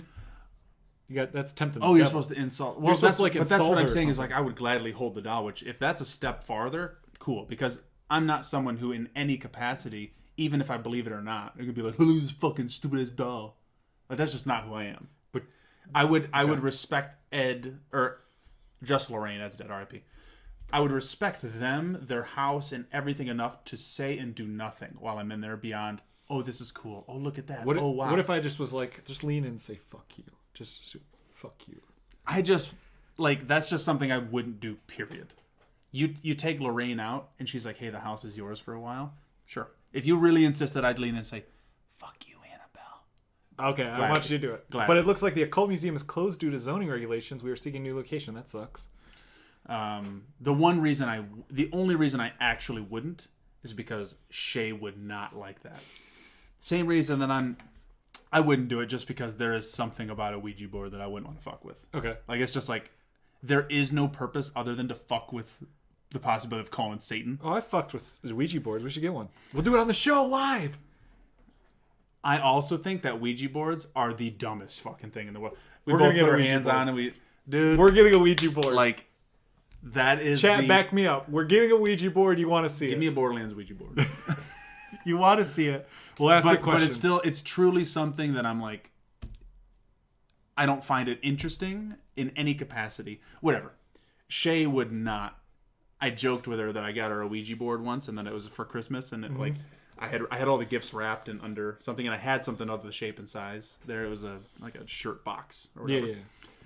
And she got so like scared, angry when she's like, "What are my gifts? What are my gifts?" I was like, well, I figure I might as well tell you now, just in case you need to know. One of them's a Ouija board, and her face was just fucking like flush of like, she's afraid of me truly just bringing it in the house. Period. She just doesn't even want to see one. Like, we actually have one in the house that I grew up in. My sister has one open and fucking laying on the. Every time Shay looks at it, dude, she just fucking like scared of them. Truly. So Jack, probably against term of service, no black magic. I think something made by Play School or whatever makes board games. I think we'll be fine.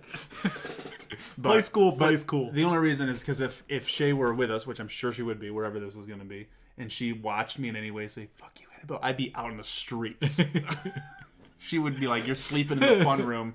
You're not being near me," like nothing, So to keep my relationship together and tight, can't be whispering to demons to fuck themselves. To be clear, I don't know if I believe in Annabelle, but I want to because I want that there. So I'm not gonna mess. So with it. That's me. What you're hoping it's like for I want it to is be that I'm in your life, and one day I just don't remember streams on, and you call me angry. I'm, what the fuck? I'm like, bro, listen, dude, I can't fucking talk. Exactly. That's what I hope. I want it to happen to you, so I know it's real. Cut little to me. Raggedy Ann. I'm like, and there's a little Raggedy Ann run across the door. That's what I'm hoping for. That's my dream. But anyway, back to Borderlands. Brent, you're flipping through the news. The Annabelle doll's gone missing, and I'm like, Brent, she's in the house. And you're like, this is perfect. Yeah. I'll be right you over. grab your Canon T2i and you fucking sprint to the car. And you're like, I gotta go. Grab the GoPro phones, just like taped to me with recording. Strap on the vest. Let's go. Oh, okay. Let's go hunt some bitches. Borderlands. We got the Gearbox division. So Gearbox, they announce We Happy Few as DLC. They announced Bulletstorm is getting Duke Nukem in it, and it's coming to Switch. Sweet. And they've got all this other stuff. But dude, the whole time they're just fucking with me. Because they're like, look at all these games we have coming, and they show all of them, and there's an empty spot in the end that says like, purposefully withheld or something like that. And it's just like, you fuckers. And everyone keeps referring to it as this Borderlands game. And it's funny because he comes back out and he's like, hey, we got this cool Borderlands game we're doing. We're like, whatever. And he's like, whose birthday is it? Anyone got a birthday today? And then one person in the front, my birthday's tomorrow. And he's like, cool. And one guy in the back, hey, my birthday's today. Cool. You guys want to come up on stage? One of them, Darshell Stevens, who was funny because do you know who that is? The cosplayer, friends with Negri. She's from Filthy Casual. Cool.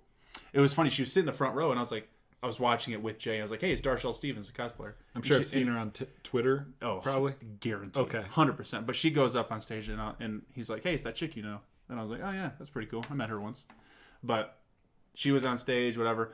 And then he's like, I got you a gift. And he gives her a gift. And they're going through this whole, like, they weren't staged, but the thing was like, we're going to pull up 2 people for sure.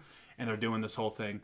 And they announce and they show off there's a Borderlands tabletop card game coming. Very cool. It's a Tiny Tina focused one. It's a smaller game. It looks like it's going to be cheap, but it's a card game and it looks fun. And he's like, that's our new Borderlands game and whatever. But it like for 20 minutes, legitimately, he does close-up magic. He does like magic tricks with these cards and has someone sign it and it's in the deck and let's everyone count to 47 and like all this stuff, and it lasts seriously like 20 minutes. I'm just like, you fuck. Like Randy Pitchford is someone who is just shitting on us because the very first thing they actually do is they show the teaser from yesterday, and they go through it, and they're like, "Did you notice this? Did you notice that? Look at this. Look at that." And he's like, he zooms in, and there's a picture of Handsome Jack, who's the character of the first one. His mask is all fucked up, and they're like, "Did you see this?" And he's like, "We literally put that in there just to fuck with you guys." And they're all like, "Oh," and he's like, "Yeah, he's fucking dead. You guys killed him. Like, he's dead. Like, he's not coming back. We were just fucking with you." And he keeps going and says the same thing about this. And he's like, "This is a character from one of our upcoming games." And he still doesn't say Borderlands 3, but he's like, "Her name's Amara. You might play as her. She's pretty cool." And it was just like, dude, why are you doing this, bro? Talks about the board game, whatever. But then he brings out the developers, like some of the developers. And he's like, "They got something cool they want to show you." And they start playing a video that's like, it's the beginning of Borderlands 1. And it's like, "So you want to hear a story, huh?" Which is how it starts. Mm-hmm. And it freezes. And everyone's like, "What the fuck? Like, what are you doing? What's going on?" And Randy Pitchford comes out. "We're having technical difficulties, this and that and the other thing, whatever. So we'll show this." And they show a Handsome Jack collections coming out in 4K. Like, it's already out, but they're like, "We're giving it a 4K HDR patch, so it's going to be high res, this and that, coming April 4th. It's free. It's for all the DLC. Cool stuff." They try playing the video again, and it freezes at the same spot, and everyone's like, and he brings the devs out, and he's like, "This actually isn't me. Like, the video they're trying to play, it's just not playing. Like, the video's here, and they actually scrub through the whole video, and they're like, look, you can see it. It's just not playing. So I'm going to bring the dev team out to talk about what you would have seen, which is Borderlands 1's completely remastered and is coming out for Xbox One and PS4 and yada yada. 4K HDR." And he's like, "Devs, what would they have seen in the trailer that we can't seem to play because whatever?" And he's like, you can see him like almost like, "Because of whatever," like at the guys in the back, and you see like the video's up, and then it cuts down, and it's just on a Windows desktop, and they're like messing with the stuff in the background, and he's like, "Guys, what the fuck?" Oh my god. Yeah, it's a shit show. Wow. But then the devs are like, "My favorite thing, being a level designer, is that the mini-map's now on screen." And everyone's like, "Yeah." And then one person's like, "I like the 4K." Yeah. And the one person's like, "I like we're adding skins. Like, before, the skins were just color changes." He's like, "We're actually adding new heads and this and that." And then stands up, "We're adding shift codes to," and they're doing all this shit, and it's just like, what? Like, what am I watching right now? They have to explain the trailer because it won't fucking work. It's got to be a video codec, something that broke. I don't know, but it was something that they ended up having to disable the main screen and only put it on the two side monitors for it to function, and it did. Randy Pitchford was furious, bro. You could tell. But he was like, "Yeah, that was, that's pretty cool. It's our Borderlands thing. That's it, everyone, whatever." It shows the timeline again. And they filled in more spots, but there's still the empty one at the end. And he's like, "Oh yeah, I wanted to show you guys this cool thing that they gave me in the hotel room or whatever." And he like turns around, he takes off his jacket, and on his back is just this huge bedazzled 3. And everyone's like, "Yeah!" And he's like, "We got a trailer for you." Well, doing the whole thing. The hit play, dude, and it's just like, and they watch the whole trailer that way. Jittery? Yeah, just like, I'm talking 15 frames. Oh. And he comes back out like trembling. And it's not because he's like scared. He's like, "We've worked so hard on this game." He's like, "The dev teams have been working on this game for 5 fucking years." And he's like so pissed. He's like, "The video's not playing right, guys. This isn't how we want to show you this video." And everyone's like, "Boo," because he's like, the guys in the back can't get this video to work, and he boos. He's like, "Hey, it's not their fault. I just wish it were better." He's like saying shit like that. And then they ended up disabling the center, and he's like, "They say they got it to work. Let's get it going. We're watching it a second time." It was like, "Yeah," and then it was still the same reaction as the trailer's playing in the full 30 frames. Can you pull up the Borderlands 1 trailer? Because I never got to see it. Okay. I wonder if they posted it. Because just Borderlands remastered, yeah. There you go. I just want to see if that... Don't click Polygon. Do Eurogamer. Polygon released an article, said, hey, after a bunch of shit, they finally released the trailer, and the trailer sucks. They can go fuck themselves. Borderlands Game of the Year? Yeah. It would have been the one above it. This one? Yeah.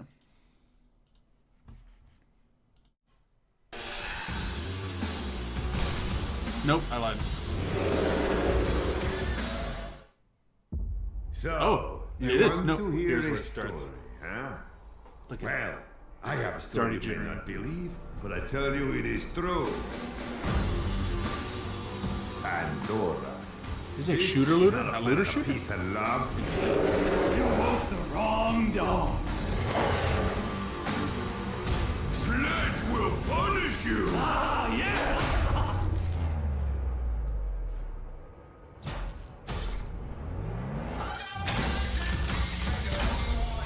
And if you're looking for the balls, well, you're going to have your work cut out for you.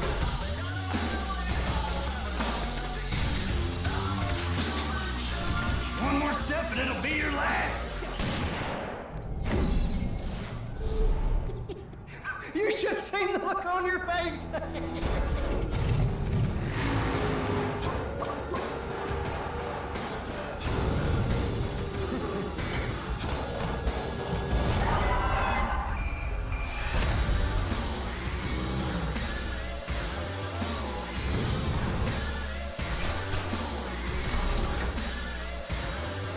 Ooh, customization of color.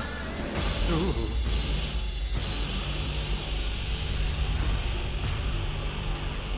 April 3rd. Real quick. Oh, wait. Oh, I was saying the new free UHD was just coming to... I wonder if that'll be... Here, what's the end of that trailer look like? What? Just get a freeze frame of the very end of it. Yeah, that thing. Yeah. Shit. Oh.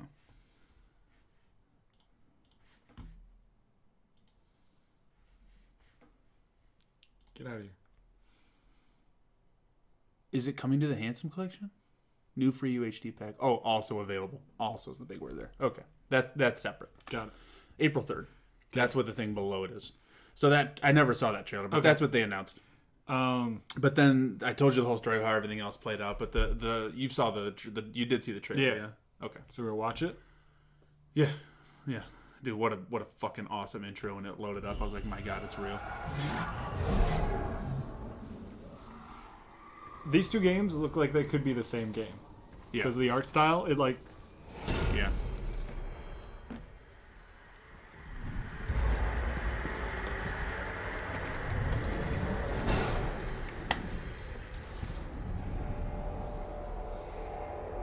Oh, bro, Lilith is gonna fucking die, dude. I don't know if I'll be able to handle it.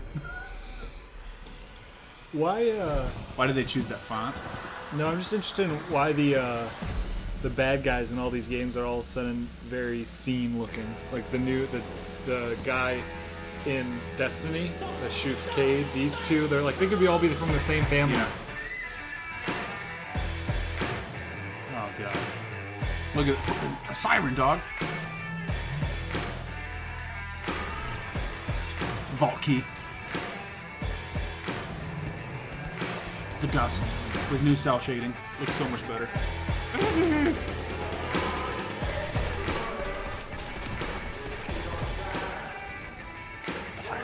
Oh, dude, Maya. That's my favorite character ever. Oh. Right there, dude. She's dead. So you're gonna make it.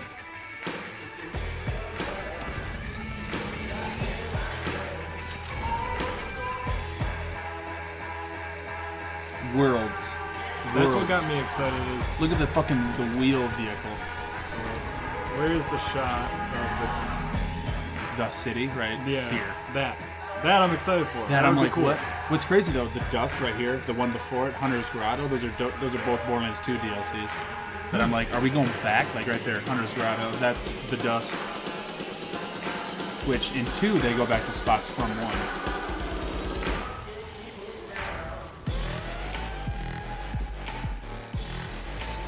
That place looks dope. What is this? Jurassic like Park T-Rex thing? Yeah, I know, right? That was the thing. I was like, Jurassic Park, Mad Max, You get a lot of Mad Alien. Max. I was like, wow, okay, we're hitting all this movies. Yeah. That looks so fucking cool. Who are they? Obviously, Lost Boys, the sweaty sax guy. Batman, Mr. Freeze. Well, I don't know about that one. Maya, I love you so much. Tiny Tina's not tiny. Ellie, what's up, girl? Claptrap. I don't Now know. this guy, Yeah. Tales from the Borderlands. That's Oh, I think interesting. that's Reese from Tales from the Borderlands, which is like crazy because Vaughn is also in the movie. Over 1 billion guns. Guns with legs. Look at that, dude. That's so great. Big finish. I can't wait to see all of these as still images.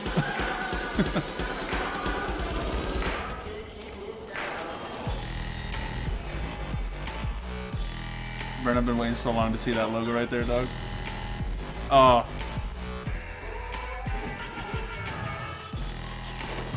Fucking Claptrap. I was happy to see him right here. I'm not gonna lie to you, and I hate this character. Love Gearbox software. Oh god. I can't wait for that fucking game. It's gonna be so good. It's gonna be so Gameplay good. and date at E3. You got to give a date by E3. I'm thinking.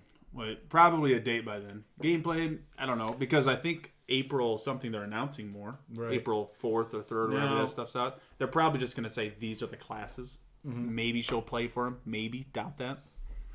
But we already kind of know the classes. We don't know what the Siren does. But we know that there's a commando type in the game, which is the guy with the eye patch. We know there's a Beastmaster, which is the robot with the cloak, looking like a G. There is a Siren, and then there's the Techromancer, which is Amara, I think her name was, and she's the one that's driving the wheel. She's the one that has the kind of cool like mech, I Mhm. believe. So she'll be able to call in these different things and use different vehicles and suits. It looks like, but Now, very exciting. I'm very excited for you. Me too. I read over 1 billion guns, and I just never want to touch it. I just hate that aspect. There's kind of an asterisk there because I could probably list, or I could recognize and witness and understand every gun in Borderlands 2. The difference is there's a gun in the game. One of my favorite games is called the Bitch. Okay. That's just what it's called. It's a Hyperion SMG. So like there's brands, which Hyperion on this SMG means that when you shoot it, it gets more accurate the longer you hold the trigger down. Okay. And then they add a prefix to it, which the one that I liked was called the right sizing bitch, which added a longer clip to it. So they have prefixes that adjust it. And then because the game is focused on elements, you have brand, you have prefixes, and you have elements. However, the last word is the gun, the bitch. That's the gun. So it's like, you know the gun. There's just 80 different variations of it, which is good because that's where you get the kind of god rolls. Is the I want to grind for this gun, but I want to have the same gun for all 4 of my slots, but different elements against different enemies and different variations of it in that way. That's where the billion comes in. But also, who knows if there's truly going to be a billion? Based on variation, probably not, unless they added really that many suffixes or prefixes, and maybe they added suffixes.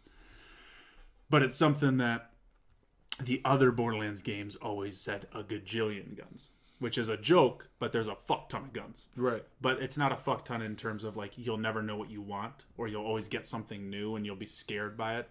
Because one of the biggest things in Borderlands 1 and 2 is for every boss / mini boss or side mission boss, there is a legendary gun that goes with them. That way, if you want this gun, go grind that guy and you'll get it. The only thing you're really going for is variations of it. That's the only difference. So it's good to know that you'll be able to find a comprehensive list of all the guns, sort it by SMGs if that's what you want, and then be like, okay, I want these ones.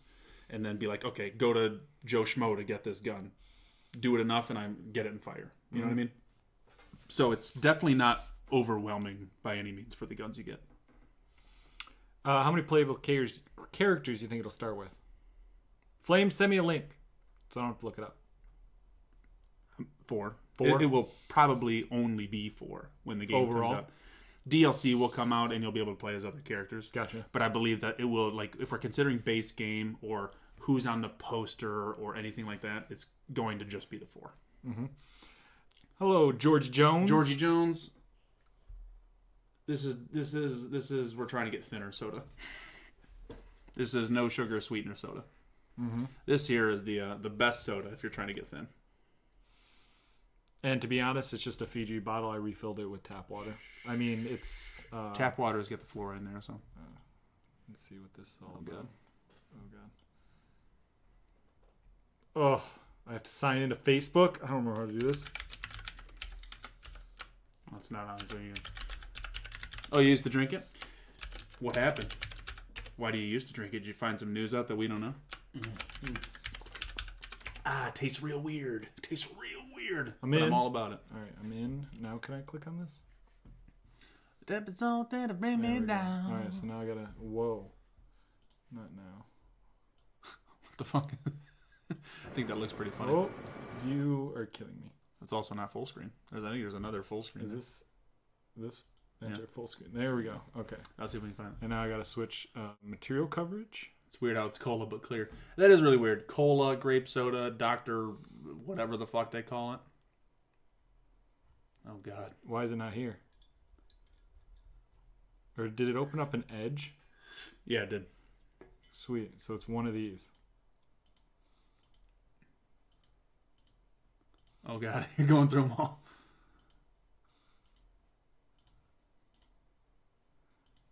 Go to the tippy bottom. Go to video.ui. Video.ui. This one? Okay. No, that ain't it, Chief. I don't think we're going to be able to. Nope. Where'd your mom get a job, Georgie? Where'd you get a job, Georgie? Georgie. You want to get us out of material here? Yeah. Boom! We're back. I'm going to try to work on it. I think Brent, because here's the thing. I never beat Borderlands 1. Okay. So I talked to Hokey. He's diggity down to get it. Play with me. Okay. I'm going to play through Borderlands 1 again because a lot of the problems I had with it, they're just straight up fixing. Gotcha. You're going to have to switch it back to Firefox. I know. I'm trying to get there. Keep going. But but I personally hated Borderlands every time I've tried to play it. I wanted to play it first, didn't like it. I gave 2 a shot. It's my favorite game of all time, if that says anything. And then I was like, you know what? I'll understand it now. I'll go back to 1. Still hated it. But now you're going to try it again. But now I'm like, you know what? I'm very well versed in Borderlands at this point. This is different than, I beat the game, let me try it again. This is like, I'm years into Borderlands. I get the world. I get the map. I've played Tales. You're giving it to me in 4K HDR. You're adding all these different skins. You're giving me all the DLC. And you did touch-ups, like, apparently, which they didn't mention in the trailer, only the dev said. We're adding the mini-map on there. We're doing this. We're doing that. Like, maybe this game will just, those little things will make it good enough that it's stepped into the future enough for me. I'll be able to see, like, this is a great origin point. I'll beat it the first time just to get the knowledge, the headspace, the data of it all. And then I'll go through and I'll beat 2 front to back, head to toe, top to bottom. There you go. And I would love you to come with me. We'll see. There's a lot of games I got to beat first. Yeah. Cole says, it might sound corny, but I genuinely appreciate what you guys have here. Your streams are always great. Chemistry from all of you is amazing. And Flamed 100% agrees. Cole, we appreciate you. And Flamed, we appreciate you. And we appreciate you guys hanging out and all your words. I thought it said cheesy when I first... Hey, thank you for the key! First the egg! Ah!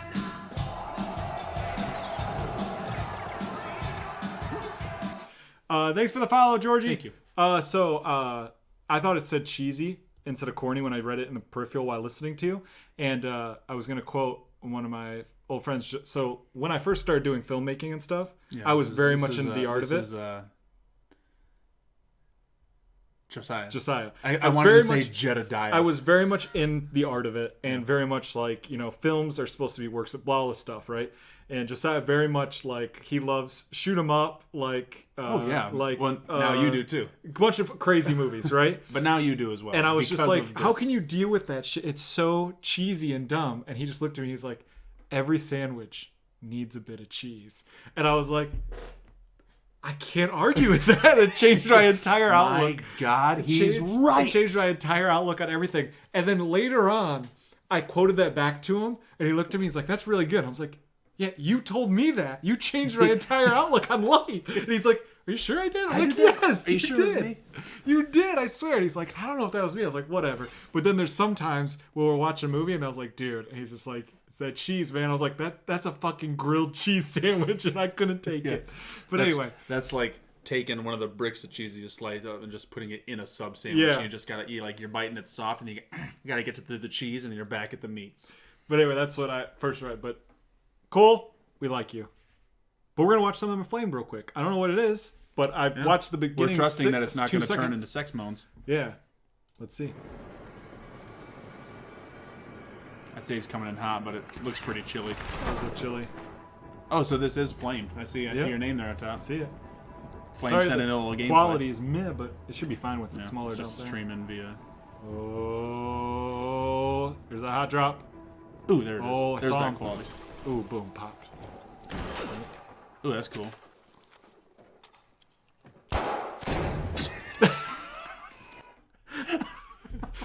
You fuck. If I were that guy, I'd be so furious. I would be like, "Are you kidding me?" Ooh. There's somebody else, but I was This guy like, gonna "Really? be on fire. You walk in a room and you find what is it, a rocket or grenade Yeah, launcher?" he just looks. But then it's like you pick it up, you look forward, and you like see the guy, Thunk. and you blow him to you, and you're just looking at his dead body like, "Fuck you and your legs." God, that's like, because you know that guy, he's searching for a match. He sits in the lobby, then he gets in the plane, he flies down the plane. I was like, all right, I'm ready to play the game, and thunk, You know and what he he's gets done. in, dude? I like to think, I don't know how this one works, but I like to think he found a fully kitted weapon right there. Yeah. He's like, fucking hot dropped right into the money zone. We're in there. He picks up this gold, MG42, where it was like, let's go. Just explodes.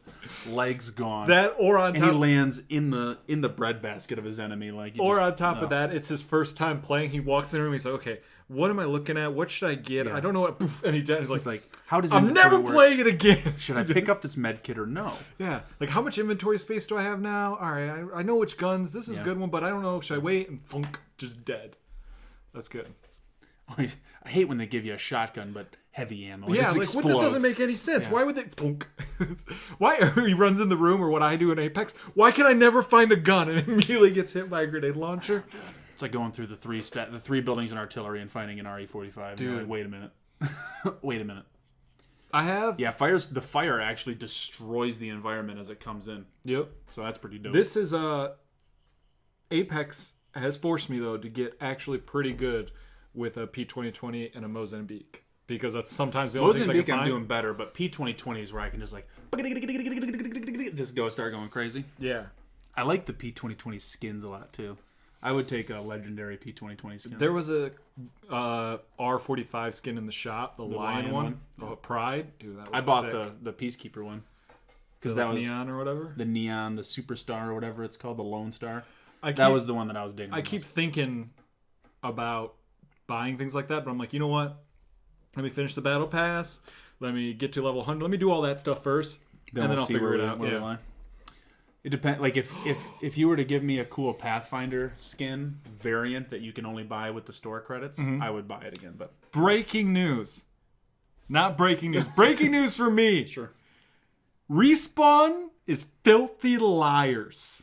They sit on a throne of lies, and I'm calling them out because they came out and said specifically, you will never get duplicates from Apex packs. Yeah. I got a duplicate. How's that possible? I don't believe got you. a duplicate. I 100. don't believe and you. I will. Brent, you 100%. know you played on 3 different consoles, right? I swear to God. You know why I know I got a duplicate? Why? Because when it popped, I was like, that looks really familiar. I feel like I got that literally like 4 packs ago. And then I was like, well, let me check. And I went in, it was already equipped. It was literally the one I was using. It happened. What was it?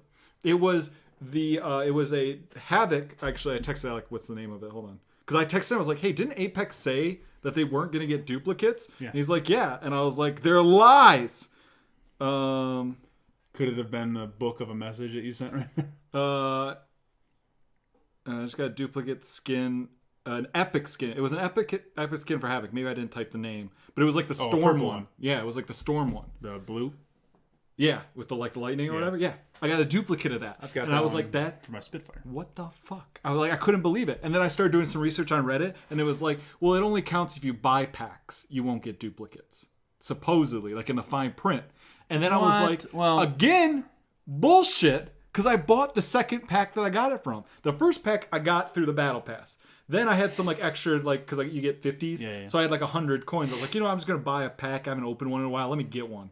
So I got one, and I literally, it's purple. And I was like, oh, let's go. And then I got the one I just got. So Respawn, I'm calling you out. You're bullshit. It's bullshit. I'll still play your game because it's really fun and I like it and stuff. But like, you're lying, and I don't know what to do. You can't buy packs from them anymore. I don't know what to do. Like, I don't know if I'm supposed to like. I need to issue a ticket to Respawn and be like, you're a liar, and I'm gonna bring you down. I'm not gonna do anything. But how many Apex coins do you have right now? You're probably sitting at 100 something. I don't know. Well, because from where you're at now, you should be looking at about 750 coins that you can get left. Okay. So if you've got 200, you're set to get the next battle pass without having to give them money. Right. Got you. That's if I could finish the battle pass in time. Which right now I'm doing it, but I'm Although going it's really not, hard. It's not level 100 that you get it. Oh, I okay. think so. But still, it made me so mad. I was like, I felt lied to, like, because I've been championing this game, you know, and I was you're lying to me. You just straight up lied to me. I put time into this. You know how long I've been playing for the past 2 days? Like, I put in some serious time. A lot of time. And I was so mad. So be warned, if you play Apex, they say you can't get duplicates. It's possible. I 150% promise you this isn't like a Brent joke or doesn't really. I triple check to make sure this is what happens. For realsies. I would be more surprised if the whole duplicate promise is true. Well, Sir Javik, I was just a wee innocent lad a few hours ago. Naive. I thought the world was a kind place and beautiful. And then that happened. Now it drew me to drink, you know?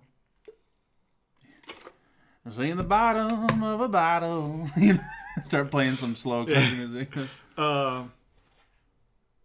There was I was going to jump to Us because I was trying to tie in Us being another bad thing that I got affected today, but there's some weird music choices. Like just songs at certain points in that movie. I got 5 on it. This is a classic. Messing with that and we. Anything else with Borderlands 3? What are you most excited about it? Just more Borderlands, guns, character. Yeah. Ready to watch a character die? Yeah. Right on screen in front of you? Yeah. It's probably gonna be dumb. She's probably gonna get shot and fall over, but I'm hoping she gets like ripped in half. You know what I mean? Like certain characters need to like die. The game seems like it's gonna be huge. I mean, Worlds. I don't want to spoil. Yeah. Well, especially, I mean, at the end of Borderlands 2, they do a thing where they're like, there's been more vaults. Like, the big thing is that there's a vault. Borderlands 1, a vault. Boom, it's open. Cool. Borderlands 2 is like, is there another vault? And they're like, oh my gosh, there's another vault. Like, holy shit. But at the end of this one, when they open the vault and do the whole thing or whatever, at the end, it's like, it shows a map of vaults, and they're on different planets, and there's like 35 of them. And it's like, are we going to just have vault after vault after vault? Like, because that's what the whole game's been leading up to. But is it going to be like, we've already shown you how cool vaults can be. Now you're just going to go battle vaults?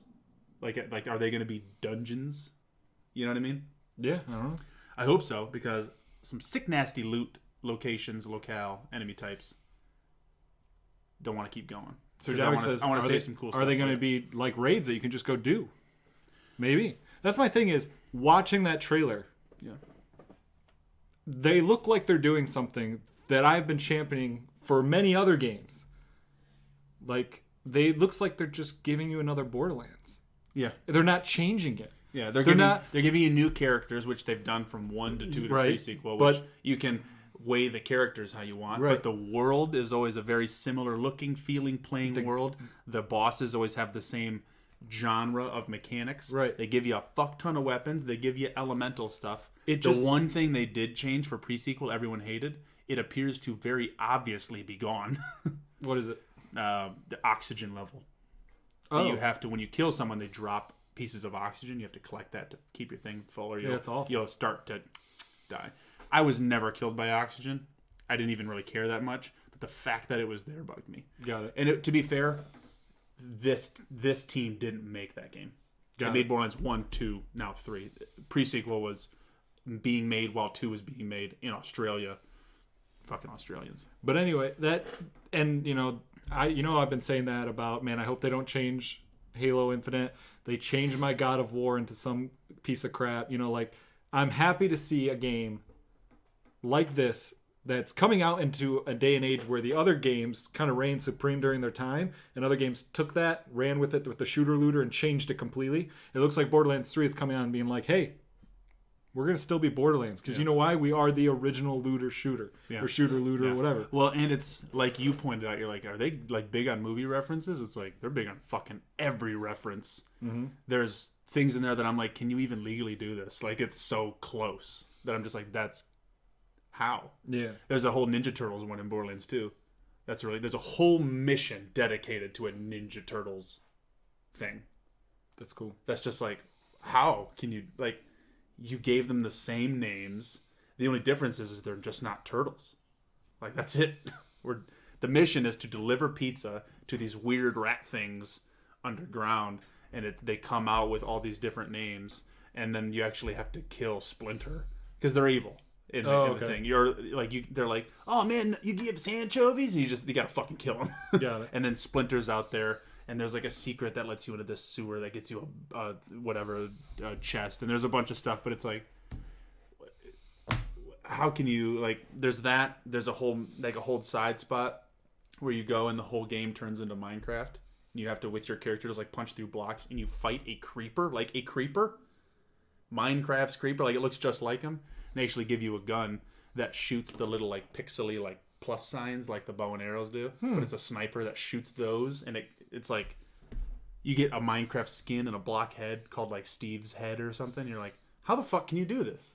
Probably just a little shake, little shake of the hands, a little pass of money. And that is A-okay because that it's full of references like that, and you can see that in this trailer, and it's full of like just not stupid per se, but like silly of like brick sack solo, and you're like, okay. Yeah. Like there's a lot of like, okay, fuck, I'm not mad. It looks cool. I'm just excited it's not changing. That's why I'm glad. And I'm excited because Borderlands, it's not changing from what 2 seems to have set. Because I'll go back to it. Borderlands 1 is not the same as 2. Right. In really any aspect except for comedic and silly writing, but it looks pretty spectacular. Sweet. Still, I'm trying to keep my sights short, so I'm looking at Rage 2 before I'm Borderlands 3. Before I'm rock hard for Borderlands 3, but who knows? April 3rd and 4th might come around. I might play 1 and be like, this was actually pretty good. I'm gonna fall in love with 2 all over again, and then I'm gonna be like, dude, just give me a 3. There you go. Fuck you, Rage.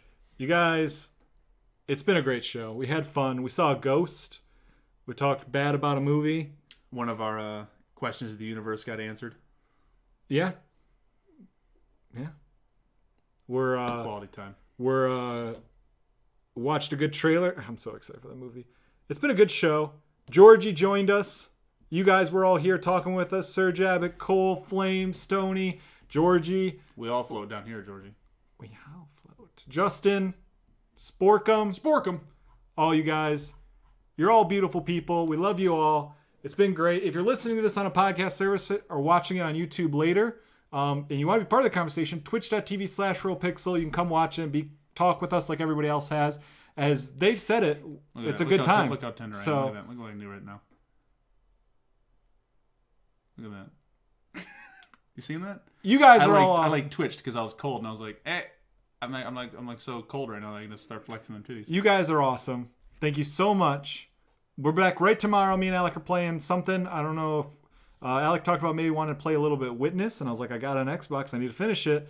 But he might play more Dark Souls. It just depends on how he's feeling, how I'm feeling. We'll see. It's one of those two probably.